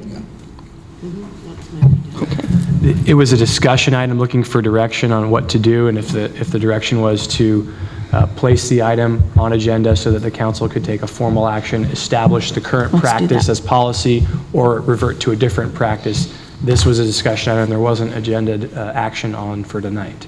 And just because it came up and I was just discussing this with the city manager, the issue with not having staff reports is also a Brown Act issue, because although you have your 20-word description in your agenda, the discussion might stray a little bit from that 20-word description, and you'd find yourself on footing where you're not allowed to talk about the item.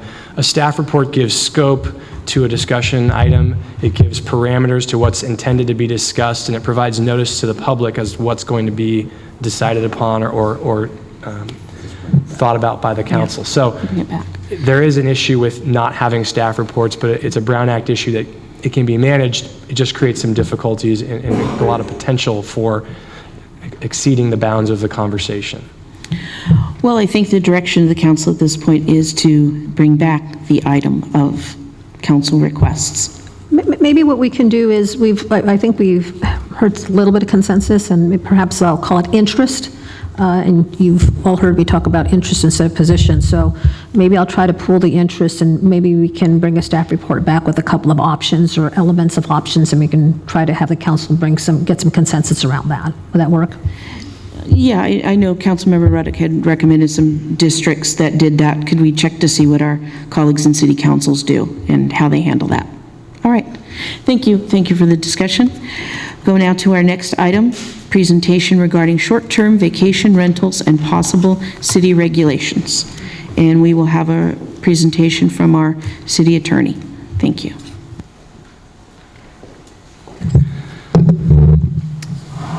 Mayor Frazier, fellow council members, tonight I'm bringing you a presentation that is on the short-term vacation rental market and on potential regulations that the city might want to take.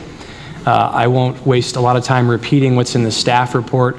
I'll do my best to be succinct on this. There's plenty of information out there for any interested Google searcher to find out about what is happening in the world of short-term vacation rentals. But this is intended to inform both the council and the public who are here today, and to open up our dialogue for what, if anything, the city intends to do. So what is short-term vacation rental? It is basically any lodging that's rented out for less than 30 days at a time under our code.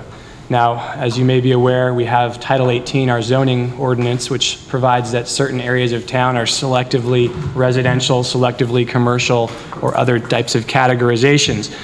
And under Title 18, under our first bullet point, we have visitor serving accommodations, which includes hotels, motels, bed and breakfasts, campgrounds. By the operation of our current existing municipal code, you cannot operate a short-term vacation rental in a residential neighborhood. It is simply a violation of zoning law on its face. Now there's restrictions, as you know, under here that we have some zones like CR and CN. So in a residential zone like R1, any type of visitor accommodation would be prohibited. But for example, in a bed and breakfast, you could have a bed and breakfast in a CR zone, which is a commercial / residential zone, but you would need a use permit.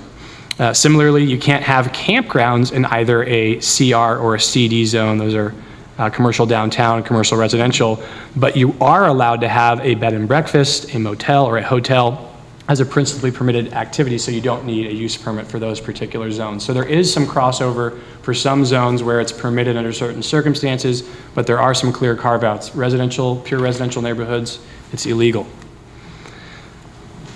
So to just give you a picture of what we're looking at this time, this is just 3 screenshots I took probably earlier this week from 3 of the major websites. And you see probably some overlap between VRBO and HomeAway.com, particularly in the Ocean Colony Partner golf course region. But these are subject to change depending on the seasons, depending on when people are home and when they're renting out their home. So when we searched here, this isn't revealing to you every single home that's been rented on a short-term basis or any type of condominium that's been so rented. We only can capture what is currently available with this kind of search. But just to give you a picture, as you see, most of it is in residential neighborhoods, and most of it is close to the coast. Moving along here to our next slide. Sorry, I'm doing this 2 hands, 1 second. Why address short-term vacation rentals now? I think most importantly, Melissa, technical difficulties? On the coast side as sort of an experimentation for the county to figure out what's going to work. We're part of the coast side, we're a significantly large part of it, and so it feels appropriate for the city to also be contemplating and looking at the same items at the same time, because otherwise we'll be the only unregulated area in the sense that the county will have something special and we won't. That could have effects of driving business from one area to another.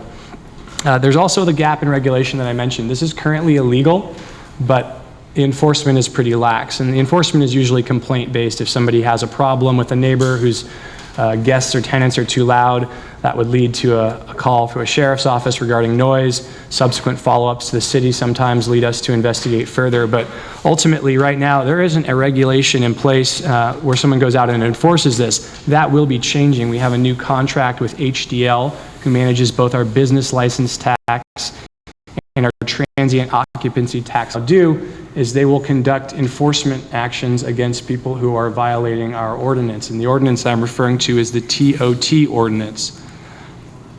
The TOT ordinance, as you know, requires visitor serving accommodations to remit a portion of the rates that they charge to the city of Half Moon Bay as part of a tax. Individuals who operate under VRBO, sorry, I forget that I need to project into the microphone at times. Yeah, it is difficult to see as well. But ultimately, we have a transient occupancy tax that at this moment in time doesn't need to be modified in any way to capture revenue from short-term vacation rentals. As drafted, the language of our TOT ordinance would capture anybody who rents any structure for dwelling for any period of time. So although we don't have a regulation in terms of a specific code enforcement mechanism for short-term vacation rentals, we do have a mechanism in place to capture revenue that ought to be submitted by either the renters or the websites themselves if they act as collection agents. The last or third item on this invisible list to you guys, unfortunately, is the interest from the public. We hear oftentimes, and I work for multiple cities and districts, issues and concerns, both sides of the aisle, about what is going on with short-term vacation rentals. Some people very strongly feel that their private property rights allow them to do what they will with their residential property. Others, neighbors, are very strongly in the other camp, feeling that their lifestyle and their right to the quiet enjoyment of a single-family residential neighborhood is being trampled upon by individuals who are essentially operating a hotel, motel, or hostel type of environment. The people who use those facilities, you'd like to think that every renter that you have is the platonic American family or 2.5 kids and a dog. That's not often the case. Oftentimes there's a large family gathering, extended families, and impacts that include significant parking concerns and serious, I guess it's hard to say it, but human health and safety concerns. When you have so many occupants in a single structure that's not designed to house that many people as residents, you do run into a number of health and safety concerns as well.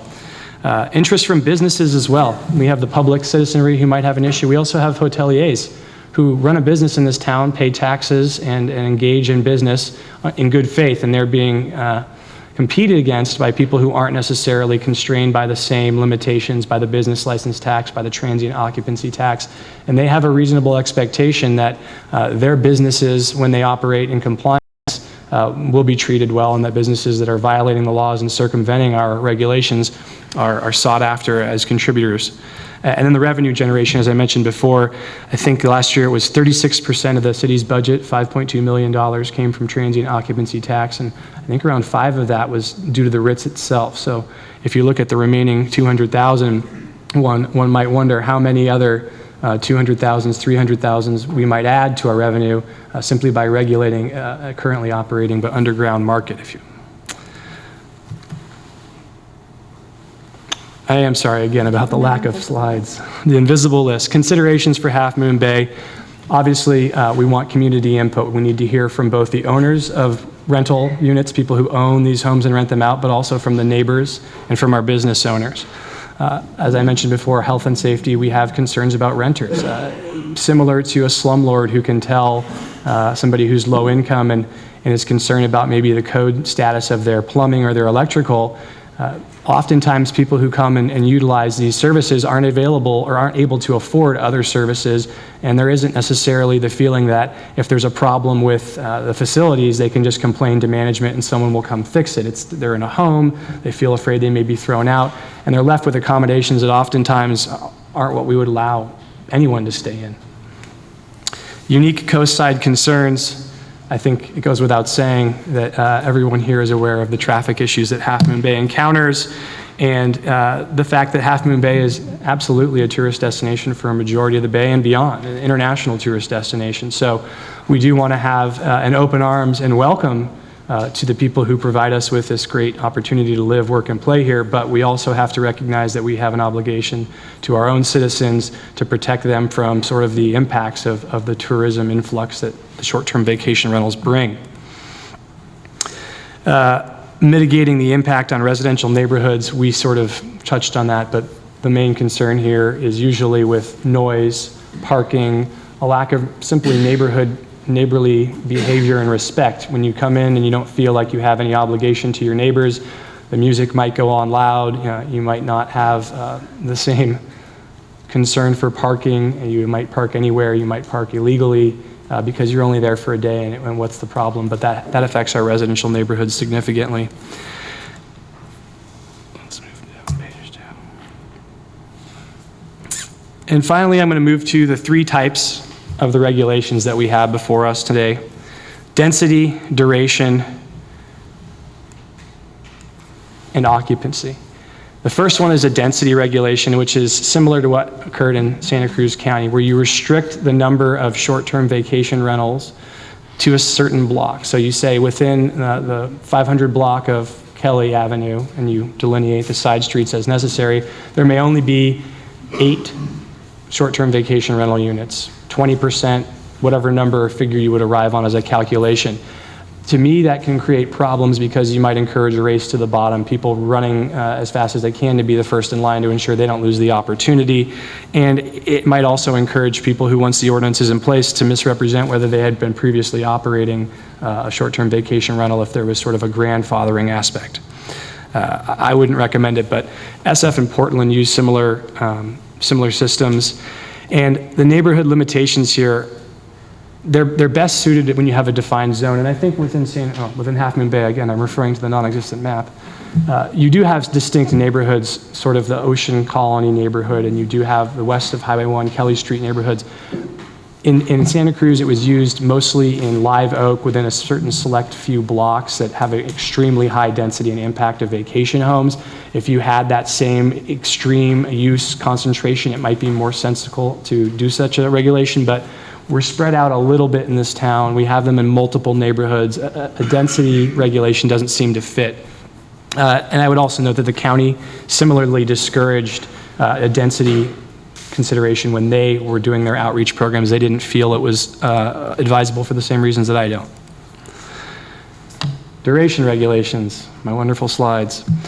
Straightforward, how many nights a year may a home be rented? And at this point, I realize I should double back and clarify. There's two things I'm talking about here. Short-term vacation rentals, which is where the entire home is rented out to somebody and they have the exclusive use of the whole premises, and home sharing, which is where the individual who owns the home still is at home, maybe residing in the master bedroom, but is renting out the granny unit in the back or a second bedroom down the hall. So the owner is still on site, still on property, as opposed to turning over the keys and saying, have a good weekend, the maids will clean up when you leave. Both of those are considered short-term vacation rentals by our existing regulations, and both of those are on the table as potential things to regulate. Duration regulations, these can be difficult. So San Francisco and Portland have an entire subdivision of their planning department responsible for coordinating this. Then again, San Francisco and Portland are much larger cities than we are. It's not a great use of employees' time when you talk to the cities of San Francisco and Portland. They don't view it as an excellent use of staff salary if you think about the hours they're spent on that particular issue. And in Portland, I want to give you the two details. Owners must live in a rented home for 9 months of the year. There's no limit on the number of nights that the rooms can be rented. So that's an example where you have a vacation rental restriction of 3 months of the year. But while you are at home the other 9 months of the year, you can home share as much as you want. So you could allow somebody to come in and rent your back room for as many nights in a row as you wanted to do so. San Francisco, a little more complicated, a limited number of nights when the owner is present and a maximum of 90 per year when the owner is not present. That creates issues. Not present, how do I prove whether or not the owner was there? Are we going to have a sting operation where we send in the sheriff to find out if the owner was really there on day 91? You create yourself some issues with that. So duration regulations, although they've been implemented in a number of places, the enforcement is difficult, and they have enforcement rates of successful compliance rates, I should say, in the teens. They don't have a very high compliance rate with those numbers. The last item here is occupancy regulations. This can be very complicated, but essentially you're managing the number of bedrooms and the number of square footage in the house and determining how many occupants should be in that house based on the square footage. You can get into some pretty complicated formulas, into some pretty deep arguments about what is living space and what is supposed to be, say, garage space, living room space, or other sort of open space not dedicated to an occupancy purpose. But Portland has multiple schemes, and they apply it depending on how many bedrooms are being rented. So if there's 1 to 2 bedrooms rented, you have 4 people who can live there. If you have up to 3 bedrooms rented, you can have up to 6 people living there. And it also has a tie-in with how many other bedrooms remain in the house. So what the people in Portland were trying to tie in was, you may have a single-family home with 5 bedrooms, meaning that when that house was built, there was probably sufficient parking for 2 cars in the garage, some driveway spots, and enough bathrooms to serve a number of occupants. It makes sense to allow more than 1 or 2 people to reside there. It doesn't make sense in a 2-bedroom, 1-bath house to allow one of the bedrooms to be rented out to 6 people while the owner lives in the other and they all share a single bathroom. That's not up to snuff for providing the safety and the health concerns that we need. And it also, it sort of smacks to me as taking advantage of people who couldn't afford a fair place to sleep. You're going to charge them an arm and a leg.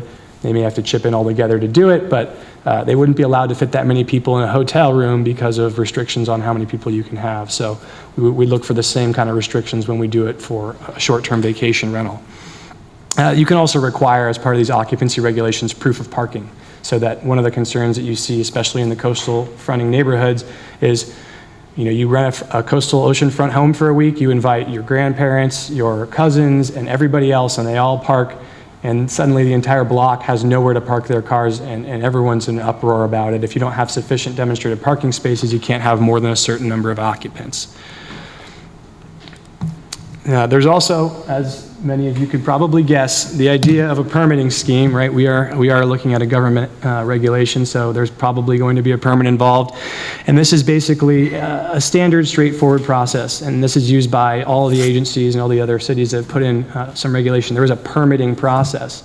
They vary in their scope and their size. But an application document containing basic information, registration, contact information for the owner. Usually, and this has been very popular recently, is to require a copy of the rental agreement that's going to be used between the owner and either the home share or vacation renter, which has standards, including the number of tenants that you may allow, the number of parking spaces and where you must park to sort of alleviate those potential neighborhood concerns. Noise standards, I think we obviously can fall back on our ordinances, but reiterating those standards in a rental contract is useful to help tampen down those problems as well. Proof of TOT registration, so proving that while I'm operating my short-term vacation rental, I have registered and I am paying my TOT tax. I mentioned HDL would be doing enforcement and possibly going back in time up to several years to look at previous rentals and say, you haven't paid your TOT tax for the last 3 years, you do owe us some money and we'd be happy to let you proceed under our new scheme, but we need you to pay your back due taxes. Proof of liability insurance, the amount that's been settled on is $500,000, requiring that the individual who's operating their business have insurance for in case something goes wrong.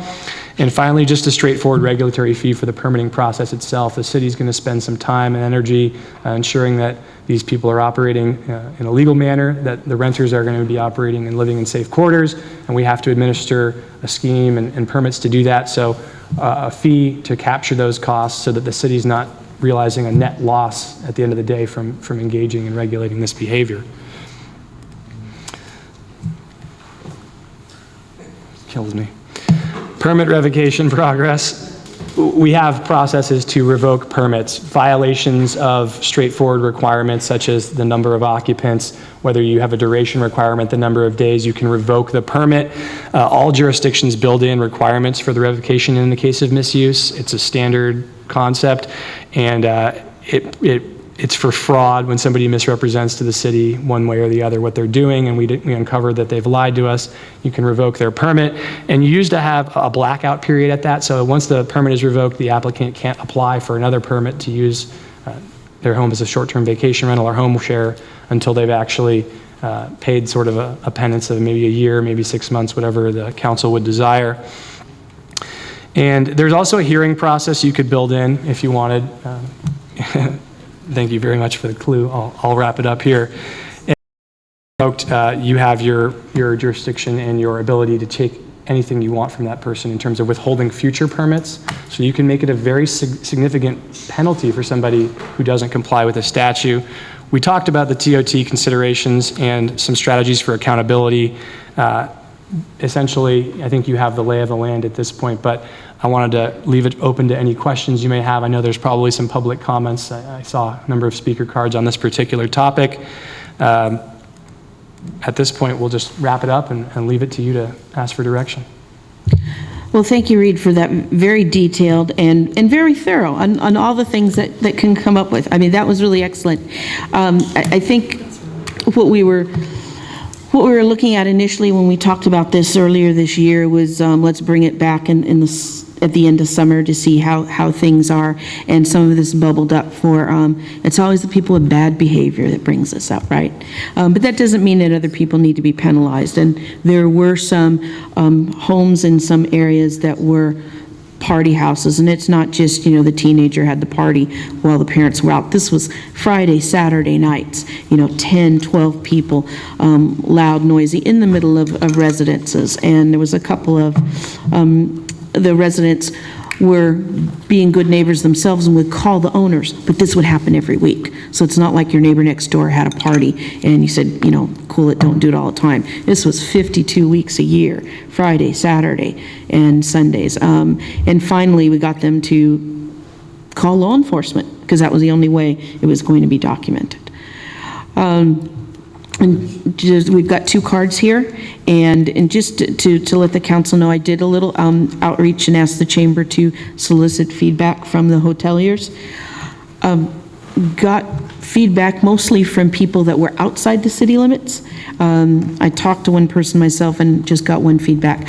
I did not get a lot of feedback from the hoteliers on this, and I did read it out to some people I knew that had Airbnb feedback, and I will relate something later. But right now, we have some cards I'll and... make a follow-up with that, your comment. Oh, yes, you want to?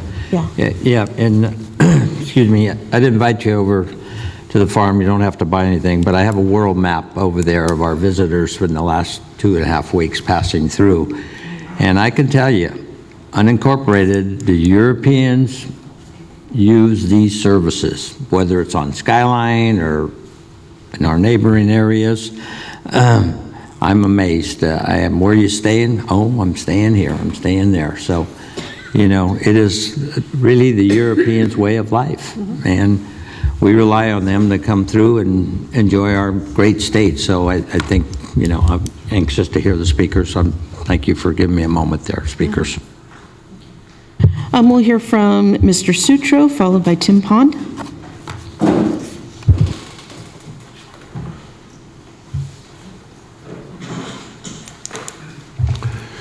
Good evening, council staff and councilmen.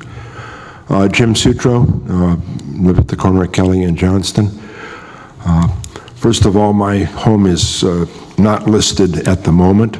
I'm in the CR zone, so it would not have shown up on your screen. This community has changed over the course of the years that I've lived here from a farm home community to very much a visitor-serving community. And I think that that's evident from the way Main Street has changed and the number of short-term occupancy commercial units. I've written a set of copies in your copious free time. You can read it at your leisure. A couple of points that I would like to make. First of all, I live across the street from the PCC. They have a variety of parties that go on until midnight, roughly, and they have party hardy. That's part of the neighborhood. That's well understood. On the other hand, I'm inviting people to live in my home. I vet them carefully. I don't want to either aggravate the neighbors or damage my own property. Airbnb, I can't speak to the other two, but I know Airbnb has a scheme that they vet the individuals beforehand. They know exactly who they're dealing with. They also have $1 million liability policy protection. And so there's lots of ways to regulate the loud noises and the parties. I'd say generally they're well-heeled visitors. We're charging $300 a night for 3 bedrooms. That's not inconsiderable. Most of my rentals have been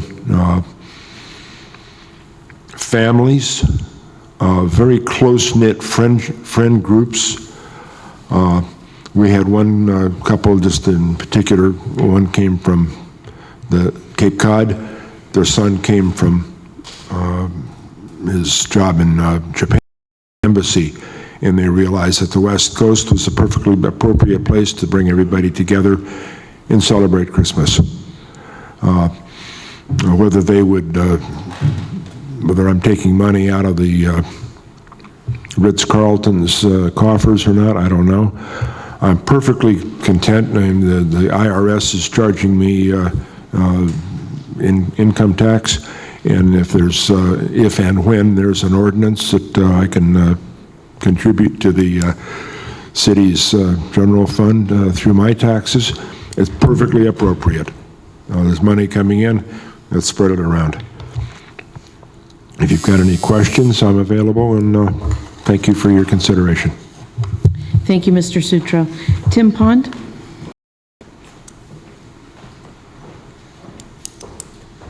Good evening, council members and staff. I'm Tim Pond. I live at 651 Potter Avenue over here in Alsace-Lorraine, and I have on occasion rented out a master bedroom suite in my house on Airbnb, and I owe you guys some money probably, so I'll get that over to you.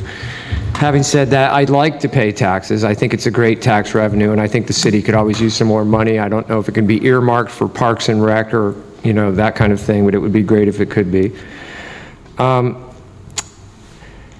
It's really been an amazing experience to have. I share my house. I don't rent it out. And I can speak from my point of view. I've never had a person who's noisy or bothered any of my neighbors or even kept me awake at all. And it's been an amazing experience in terms of, I've also used Airbnb on trips.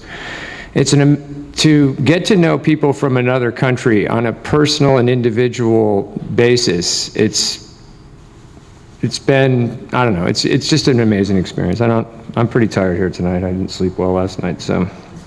Anyway, the demographic composition of the visitors, they're from all over the world, and they come here and they spend their money. And I like the hotels and everything, but when they spend their money and give it to me and give it to other local peoples, it's put right back into the economy. And they are visitors like every other visitor, and they spend their money around town, but it's not going to some corporation and being taken out of here. It's staying in the town, and it's promoting. And I've given my recommendations for them to go out to dinner, and they follow that. But when I get the money from them, I go to Building and Garden, and I buy stuff. I fix up my house a little bit more.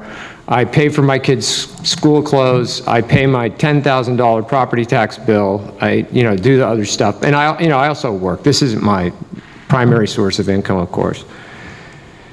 I think the gentleman before me mentioned that the people are vetted as they come in, and they certainly are. And I've looked on every person that would stay at my house, you get a review page of them. And you get to select if you let them come in. And then they have 4 or 5 different forms of, verification of their identification, their LinkedIn account, their driver's license, a credit card, better than you probably get on Match.com. And I think it is different to have the sharing rental than the, where you rent out your whole house, that could be a problem. And I know there's a house in my neighborhood where some neighbors have complained about those parties, but I'd like to point out, like the other gentleman did it too, that a good enforcement of the noise ordinance is necessary. That there are people, I've had different properties around here where there are terrible neighbors everywhere. And it's more the owner of the home, I would think, than the guests. But anyway, thank you very much for your time. Thank you. Dave Olson. Hello, I'm Dave Olson. I'm a resident of El Granada. I'm chair of the Mid-Coast Community Council, and I'm a member of the board of Committee for Green Foothills, but I'm speaking as an individual tonight. I do want to say I'm one of the people who brought the issue to the county for the ordinance that they are planning to create. I want to thank Mr. Glogly for his excellent summary of the issues. He covered everything quite evenly. I will point out that some cities like South Lake Tahoe and Santa Cruz are now on their second version of these ordinances, so there's more experience. We've all watched what's not working in San Francisco. Portland has had significant problems. My hometown of Mill Valley just passed one. What they passed is probably going to have issues as well. I do want to say that enforcement that does not rely on neighbor complaints is critical to these things. All depends on neighbor complaints. You start causing neighbor problems, and none of us want that. It is illegal now. It's not going to go away. You should pass an ordinance to control it, whatever you put in it.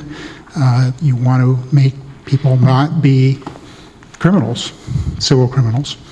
I also want to say that from the number of people I've talked to in neighborhoods where parties are not the problem, it is the neighborhood feeling, an issue that Mr. Glogly talked about. It really is an issue in some neighborhoods where you have, a third of your neighbors are renting out. You have a lot of strangers coming through the neighborhood. You don't know, neighborhood watch type programs don't work anymore because you've got a lot of strangers all the time. So it is a real and significant issue. Thank you. Thank you.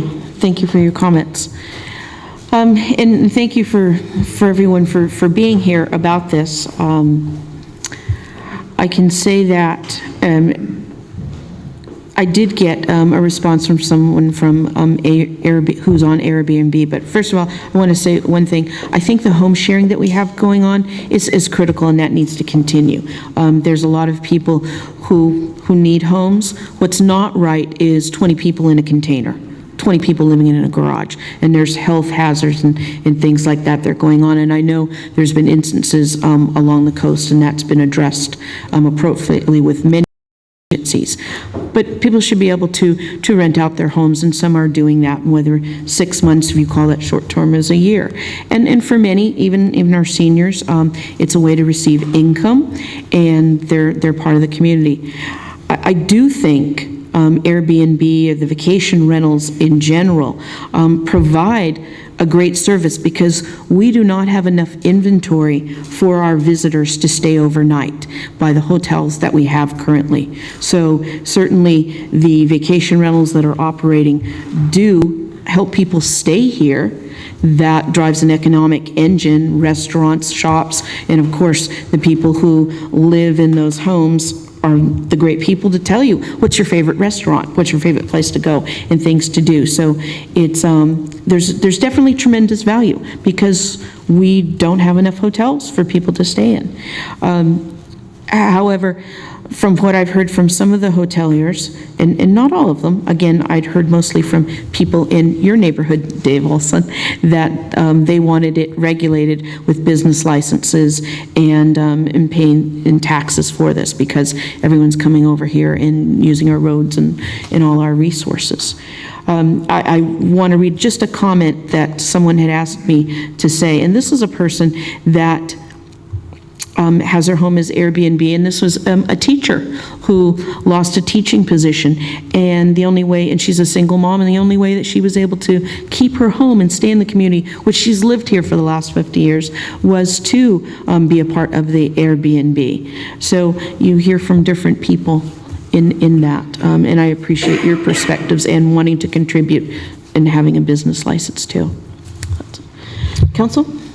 Yeah, I think again, thank you, City Attorney, for that detailed information, but I would appreciate give me a little summary next time and bring that back to us, because I really think there is an opportunity to be fair to individuals that have the space available to lease out under regulation conditions. And as I said earlier, I was really shocked at how many of our European visitors, and it's not an age factor, it's all ages that are using these in unincorporated areas. So I'm interested in pursuing it in a regulatory method. And so I think that's something that maybe we could all look at, because I can't tell you how many times I've been asked if the teepee is for rent. And I'm serious. I mean, you want to keep me in agriculture? How about $300 a night?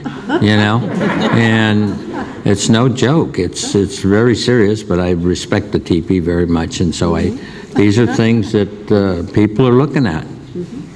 And so I'd like to continue to, give staff a little bit more policy direction if possible through the mayor here, and see if there's something that we can work with the county to come up with that regulation. And as has been mentioned by speakers with Santa Cruz and other cities that are working, and I do know an executive at Airbnb, and let me tell you, they're tackling the world.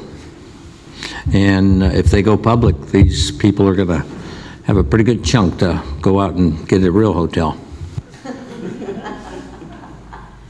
Council members, any additional comments? Councilmember Penrose? No, just that I think the city ought to be in compliance with what the county is doing, so that we don't divide our coast up into places where people feel they can afford to rent and places where they can't. The consistency, I think that makes sense.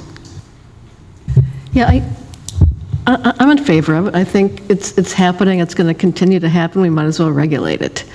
I do think that I've heard a lot of complaints in my neighborhood, west of Highway 1, with big groups.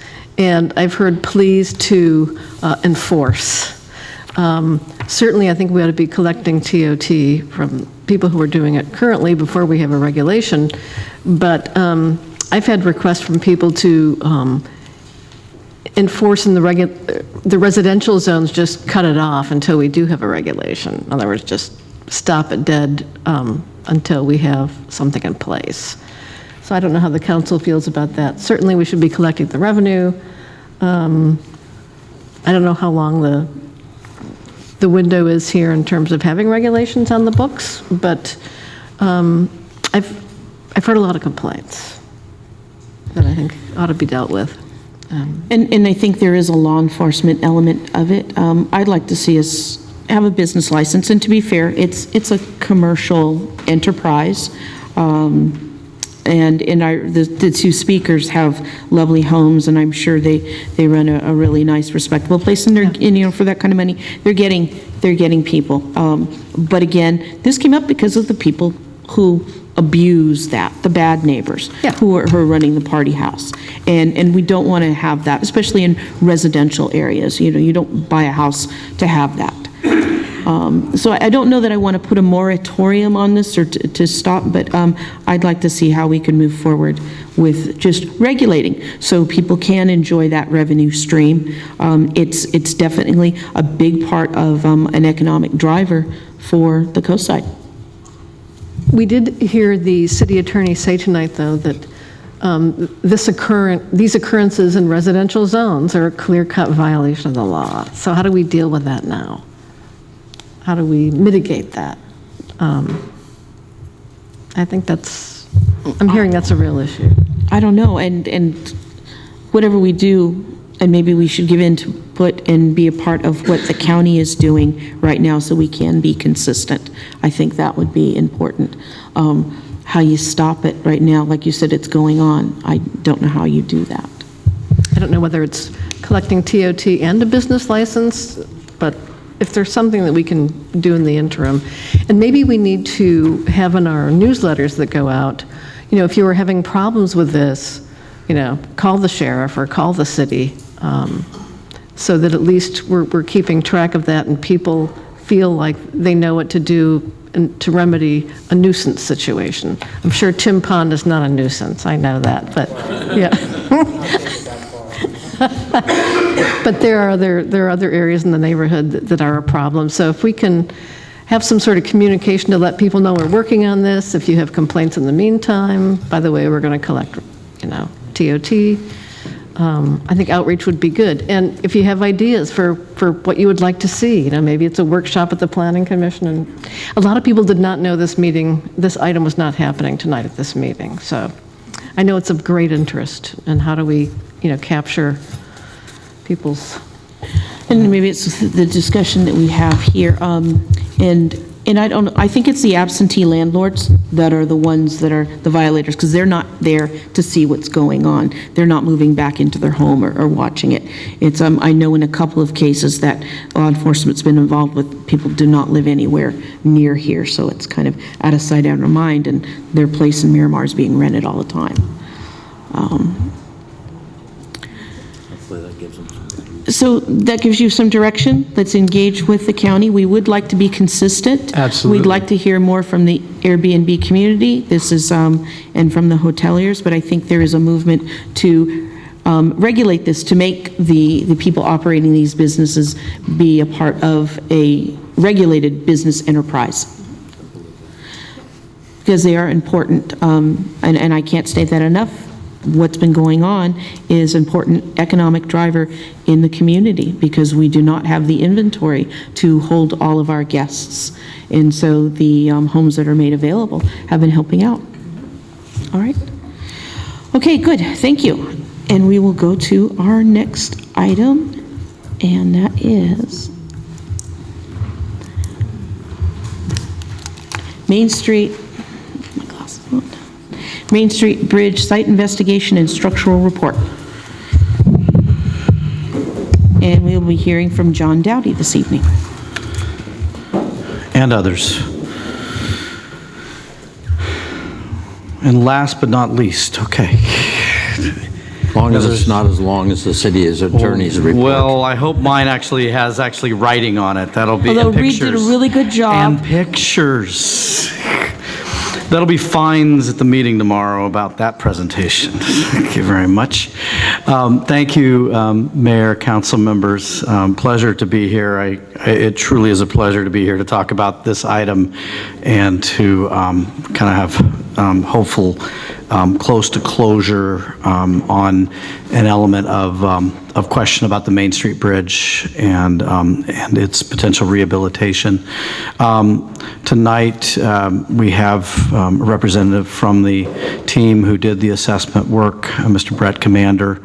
Gotta like that name. I wish I had a name like that. That would be really cool. But he'll walk you through the steps they took and some of the pictures, and I think it'll be very helpful working through that issue. I didn't get the clicker. Okay, where's the clicker? Oh, thank you. So tonight, two basic items of consideration. One is to receive the Main Street Bridge investigation structure report and the presentation from the consultant. And secondly is we're seeking your authorization to prepare and submit the request for a time extension for the federal money, the grant money we have for rehabilitation of the bridge. And as indicated in the staff report, there is a very quick turnaround and timeline on that, and it does require an action of the council. So this was timely in terms of when we received the notice and when we were scheduled to come here anyway. Basically, as we said, this was an item that has been an area of significant interest and issue. In April, you authorized staff to proceed with a contract with Atkinson, Nolan Associates, and then they have subconsultants, BDI and TCI, who did the testing. And I will basically turn this over to Mr. Commander. He'll walk you through the presentation in terms of what their findings were with regard to this, and then I'll come back and talk about a couple of items. Thank you. If I could, before I do that, I would like to, I see at least 6, I think, members of the Main Street Bridge Advisory Committee. If they could stand up just to be recognized for, I see them, they're here and they're very interested. That come on? I see 2 more back there. There we go. Just to thank them for their service, and we've had 2 meetings. We're looking at a second meeting the week of the 14th. So they've dove in head first, and we're moving forward on this issue. Thank you. Thank you all. Thank you all for your service. Thank you, John, for the introduction. Thank you, City Council, for inviting me here. So I'm with BDI, part of the structural testing company. Just a quick overview. Shouldn't take more than a couple hours. We'll be out of here. So, I can cut off that power on now. just a few steps that we did here. Basically, the visual condition, took a look at the bridge, looked at the cracks, looked at the defects, measured the bridge. Did some radar investigations to kind of peek inside the concrete. Testing of the actual concrete, and then the load testing, the fun part where you drive big trucks over it, see what it does, see if it falls down.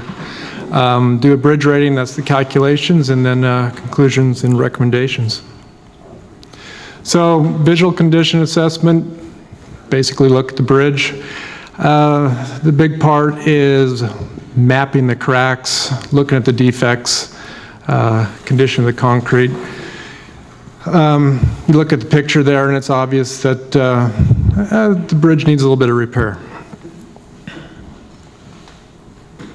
The radar investigations, so that's when we're using some technology to look inside the concrete, and what we're looking for is the conditions of voids, holes in the concrete. Also looking for whether there was any reinforcement. I'm hoping the green button is the laser, is that correct? So little peaks on the scan here, those are reflections, and that's showing where we saw the presence of steel cables in the concrete. So it was an early attempt at reinforcing the arch. The spacing is pretty far apart.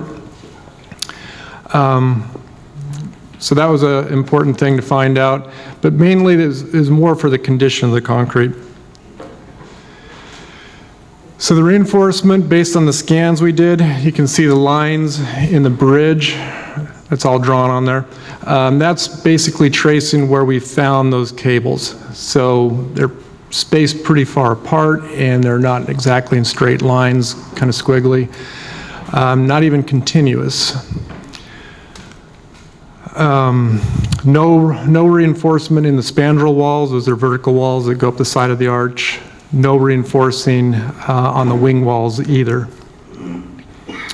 So even though we did find cables there, they're not in a spacing that conforms to any sort of code that we can work with. So from a bridge rating, the calculation standpoint, we pretty much had to assume that the bridge had no reinforcement in it. The steel cables are there, might provide a little extra ductility, make it fall slow if something big happens, but for rating purposes, we couldn't rely on it. So the concrete evaluation, besides looking at it and the radar indicated where there was holes, we did physical testing. So we took core samples out of the concrete, and with those core samples, we looked at the compressive strength. So how strong is it? For the most part, it was pretty good, around 3,000 PSI for that age concrete, not bad. The more important was the petrographic examination. That's more of a microscopic and chemical testing to see if the concrete is going to start decomposing, falling apart, which would be a bad thing. The good news, the chemical testing, it doesn't have sulfates issues, that it is not degrading from a chemical perspective. There were defects based on pretty normal for the time of the age of the structure. The mixing wasn't great. So it's really shows why, and there's little microscopic holes all over the place. So it shows why there are voids in there, and why when you look at the bottom of the arch, pieces of concrete have fallen out. So the load test, that's the part I was more directly involved in. That consisted of driving a loaded truck across the bridge several times. We monitor where that truck is, and we measure what the bridge was doing. So we were measuring how much did it deflect, we're measuring strain, how much did the concrete compress. And this bridge is relatively bulletproof. The bridge really couldn't detect that truck was on it. We were seeing deflections in the order of magnitude of less than 1/100th of an inch. So a few thousandths of an inch of deflection. Strain values were very, very small. So basically we took this data, and the deformation of the bridge was used to validate the subsequent analysis and the rating. So the bridge rating was based on a pretty sophisticated finite element program. Essentially try to reproduce the load test. So you can see the little dots up there where the truck wheels are, and we calculate deflections, we calculate strains, and make sure that the model is doing basically the same thing the load test was doing. And once you have that model that you're confident in, then you go to the code books, you perform your analysis, you apply your design loads, and you give the bridge a load rating. So load rating is basically the ratio of, this is the available capacity for live load divided by the live load we want to design it for, or to apply to it. So we want a load factor of 1.0 or greater. That's good. Below 1 is not so good. In this case, the bridge rating had a load factor, or load rating factor, of 2.24 for an HS20 rating. That is pretty darn good. you can pretty much drive a tank across that bridge. So it is good to go for any legal loads you want to throw at it. The other side of this investigation is that repairs are needed, and you can see that from the photographs. The spandrel walls are basically coming apart from the rest of the arch. The wing walls are bowing out and cracked. So the bridge needs some love. Basically a lot of reinforcing, strengthening, and a lot of cosmetic stuff as well. So even though the bridge is very strong right now, work has to be done to keep it that way, or it will gradually fall apart. Some recommendations were made in the report. Estimates, and these are completely ballpark figures, but something along the lines of $1 to $2 million to get the bridge in a good state where you can probably buy a long time, maybe 25 years worth of life out of it. Thank you. Thank you for that.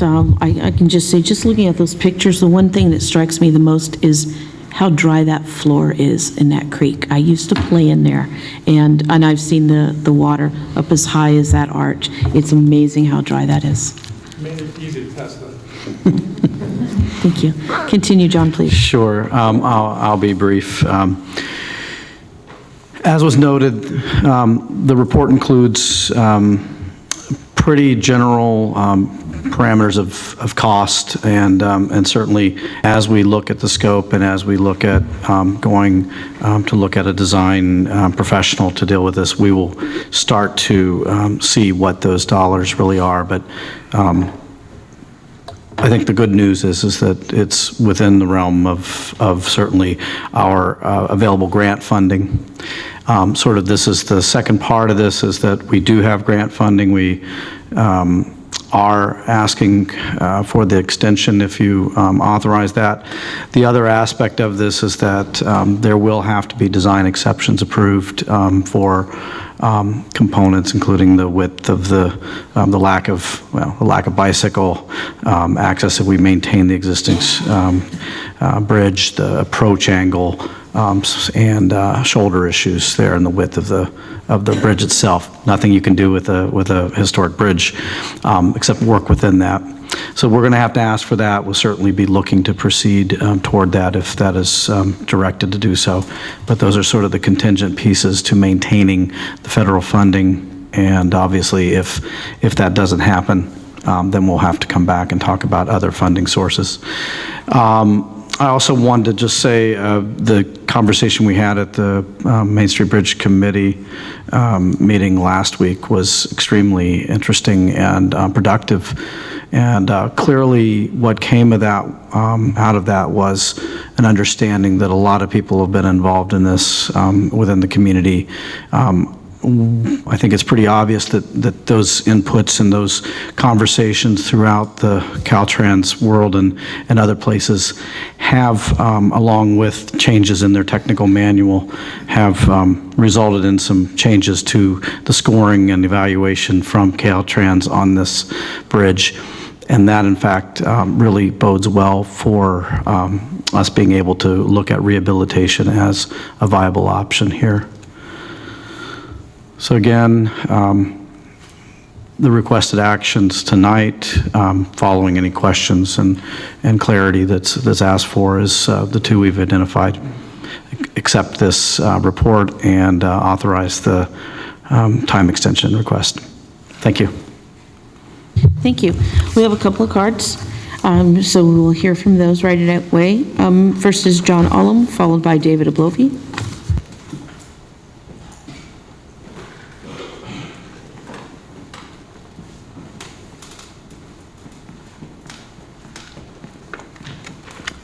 Thanks for having me up here. This probably isn't a good night to go on a real I told you so sort of rant. I mean, there's a lot of people here who took a lot of flack, tried really hard to get you to listen, and they were right.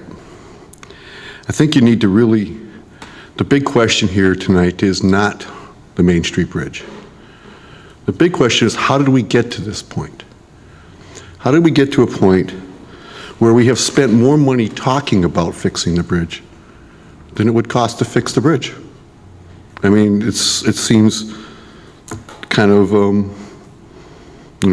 disturbing.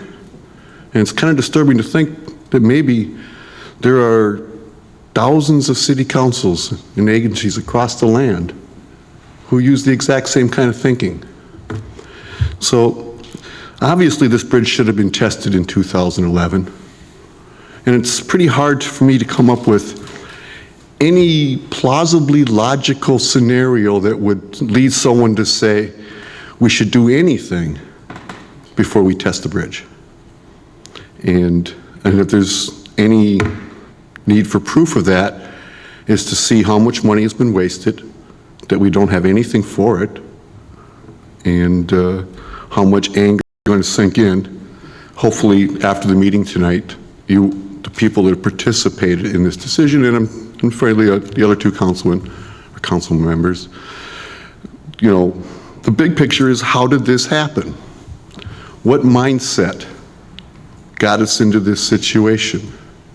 Was it somebody just thought they knew things that they didn't? Is there something else going on, some reasoning that we don't understand, why we would want to spend $6 million to fix something that we can probably fix for $500,000? I've noticed that the cost for the estimate for the bridge is kind of like a fish. It's getting bigger. If you read the report, it says about $500,000.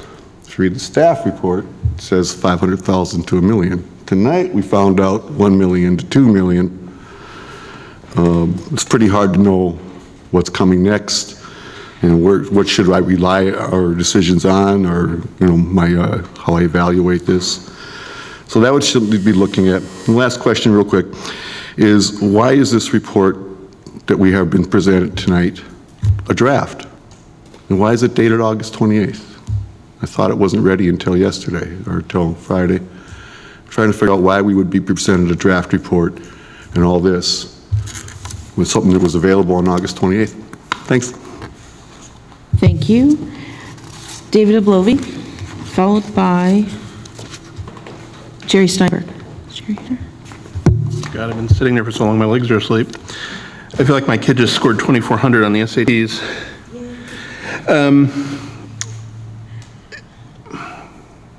I think to follow on with what John said, what's important here isn't that some people were right or some people were wrong. What's important to me is that we learn from this going forward. The contents of the report released yesterday, frankly, should be a complete embarrassment to the community, not to individuals in the community, but to the community. And I think they show the problem in Half Moon Bay. It's not obstructionists. It's not people trying to stop things from happening or start things from happening. It's incredibly poor project management. And we have two projects that are live right now that I'll come to in a second. 665 days ago, a private citizen met with the project manager for the bridge. That person gave the project manager a formal quote for, it was around $230,000 for the exact same methodology that these gentlemen recommended, to the tune of $280,000 in their staff report. It's called injection epoxy repair. You basically glue the bridge back together, put some pins in there. It's not totally complex. 22 months, $880,000 later.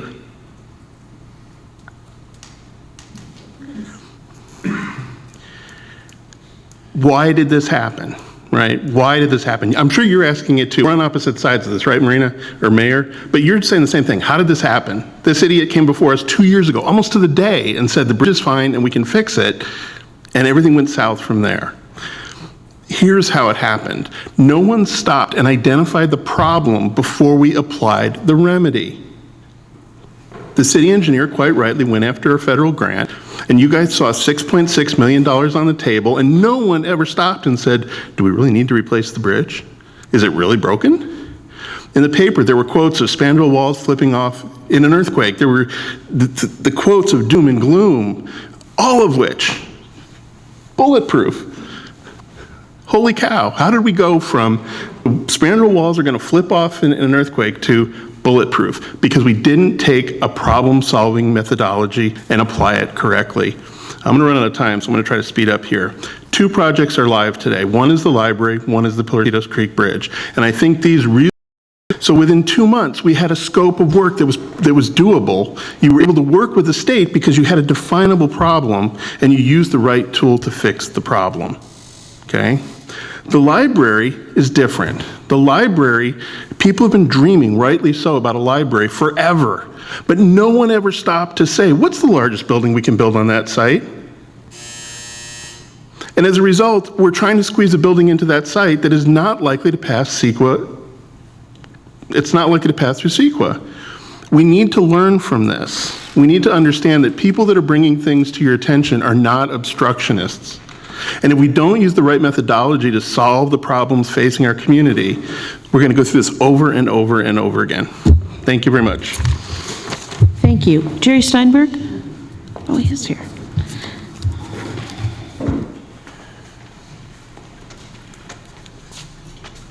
It's kind of hard to follow the attorney's presentation detail and then the last 2 speakers.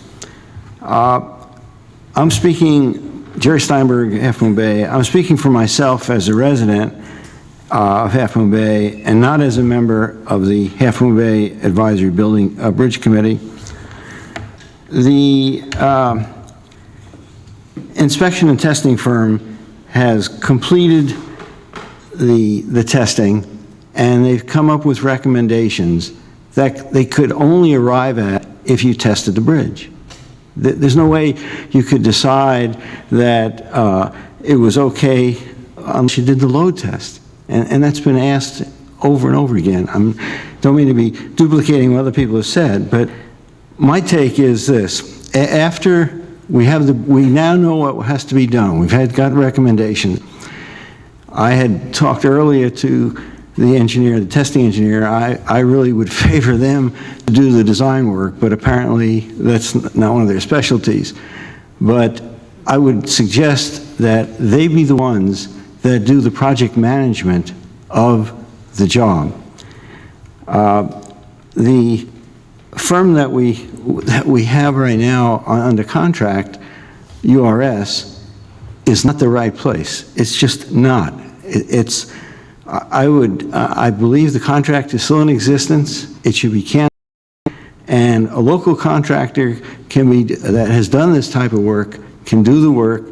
And these people that have done the testing and come up with the recommendations should be the ones that do the project management. Thank you. Thank you. We'll bring it back to council. Any questions of staff? Any comments, council? Councilmember Penrose.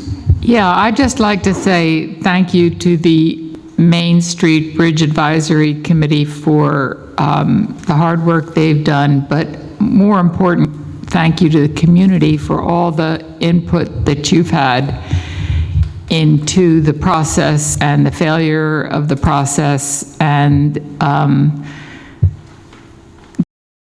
projected costs that looks like there's some hidden things out there that we're not even looking at when we're talking cost, and that is sidewalks, railings, ADA compliance. I mean, these are things that we're all going to have to be looking at in the future, in my opinion. So I think when we're given a cost for fixing the actual structure, which is wonderful, there's a lot of add-ons here, and the permitting process is going to be very complicated, I would imagine. And so these are just things that we have to look at the future.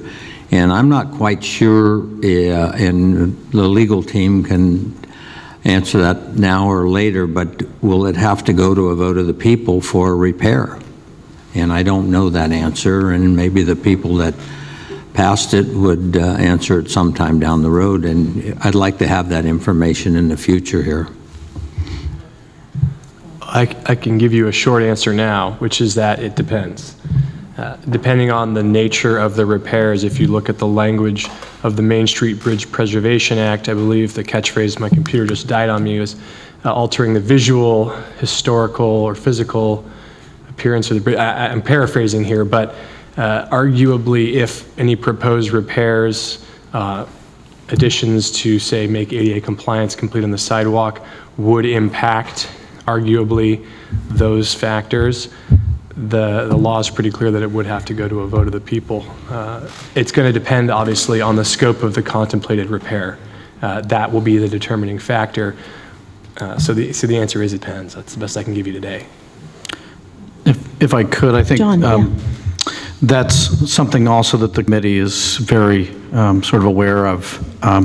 Clearly, we know that in the mid-'90s, one side of the walkway was added, so that's clearly not part of the old historic piece of that.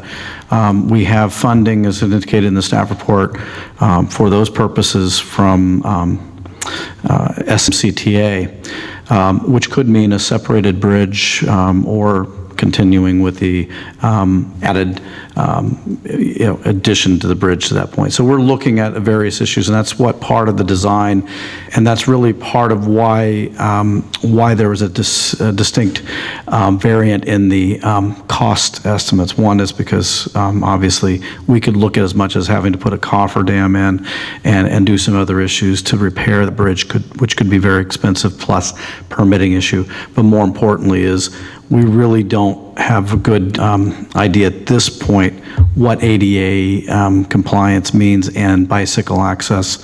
And so that's something we really have to look at, and whether that means detaching one side, both sides from that point and putting it back to where it was pre-1946 or doing something otherwise. So that's something we really have to work through a little bit. And I think as Reed indicated, at that point, I think the community will speak as to whether they think that that's a statement that's going too far on the rehabilitation or not. And ultimately, that's kind of where we think, and I think the committee agrees that that's kind of part of their role in that process. Councilmember Reddick? Yeah, looking forward, I'd like to move that we authorize staff to prepare and submit a request for a time extension from the Department of Finance for Highway Bridge Replacement and Rehabilitation Program funds for bridge rehabilitation. I'd like to second. We have a motion and second. I'll just make a discussion for a moment. I think it's important, and thank you for the investigative work. I know that was always an issue. It's important to me that always that this was safe and it was ADA compliant. And I think that was where the federal money had to be ADA compliant. So I do hope, even if it's just to one side, whatever we do make it accessible for all persons to be able to walk safely across that. So that's just my discussion right now. So we've got a motion, we've got a second. Roll call, please. Councilmember Penrose? Aye. Councilmember Reddick? Aye. Councilmember Mueller? Aye. Mayor Fraser? Aye. Thank you. Good. And that concludes our meeting. Way off. All right. And Great Pumpkin Way Off is on Monday. They start at 7 o'clock in the morning.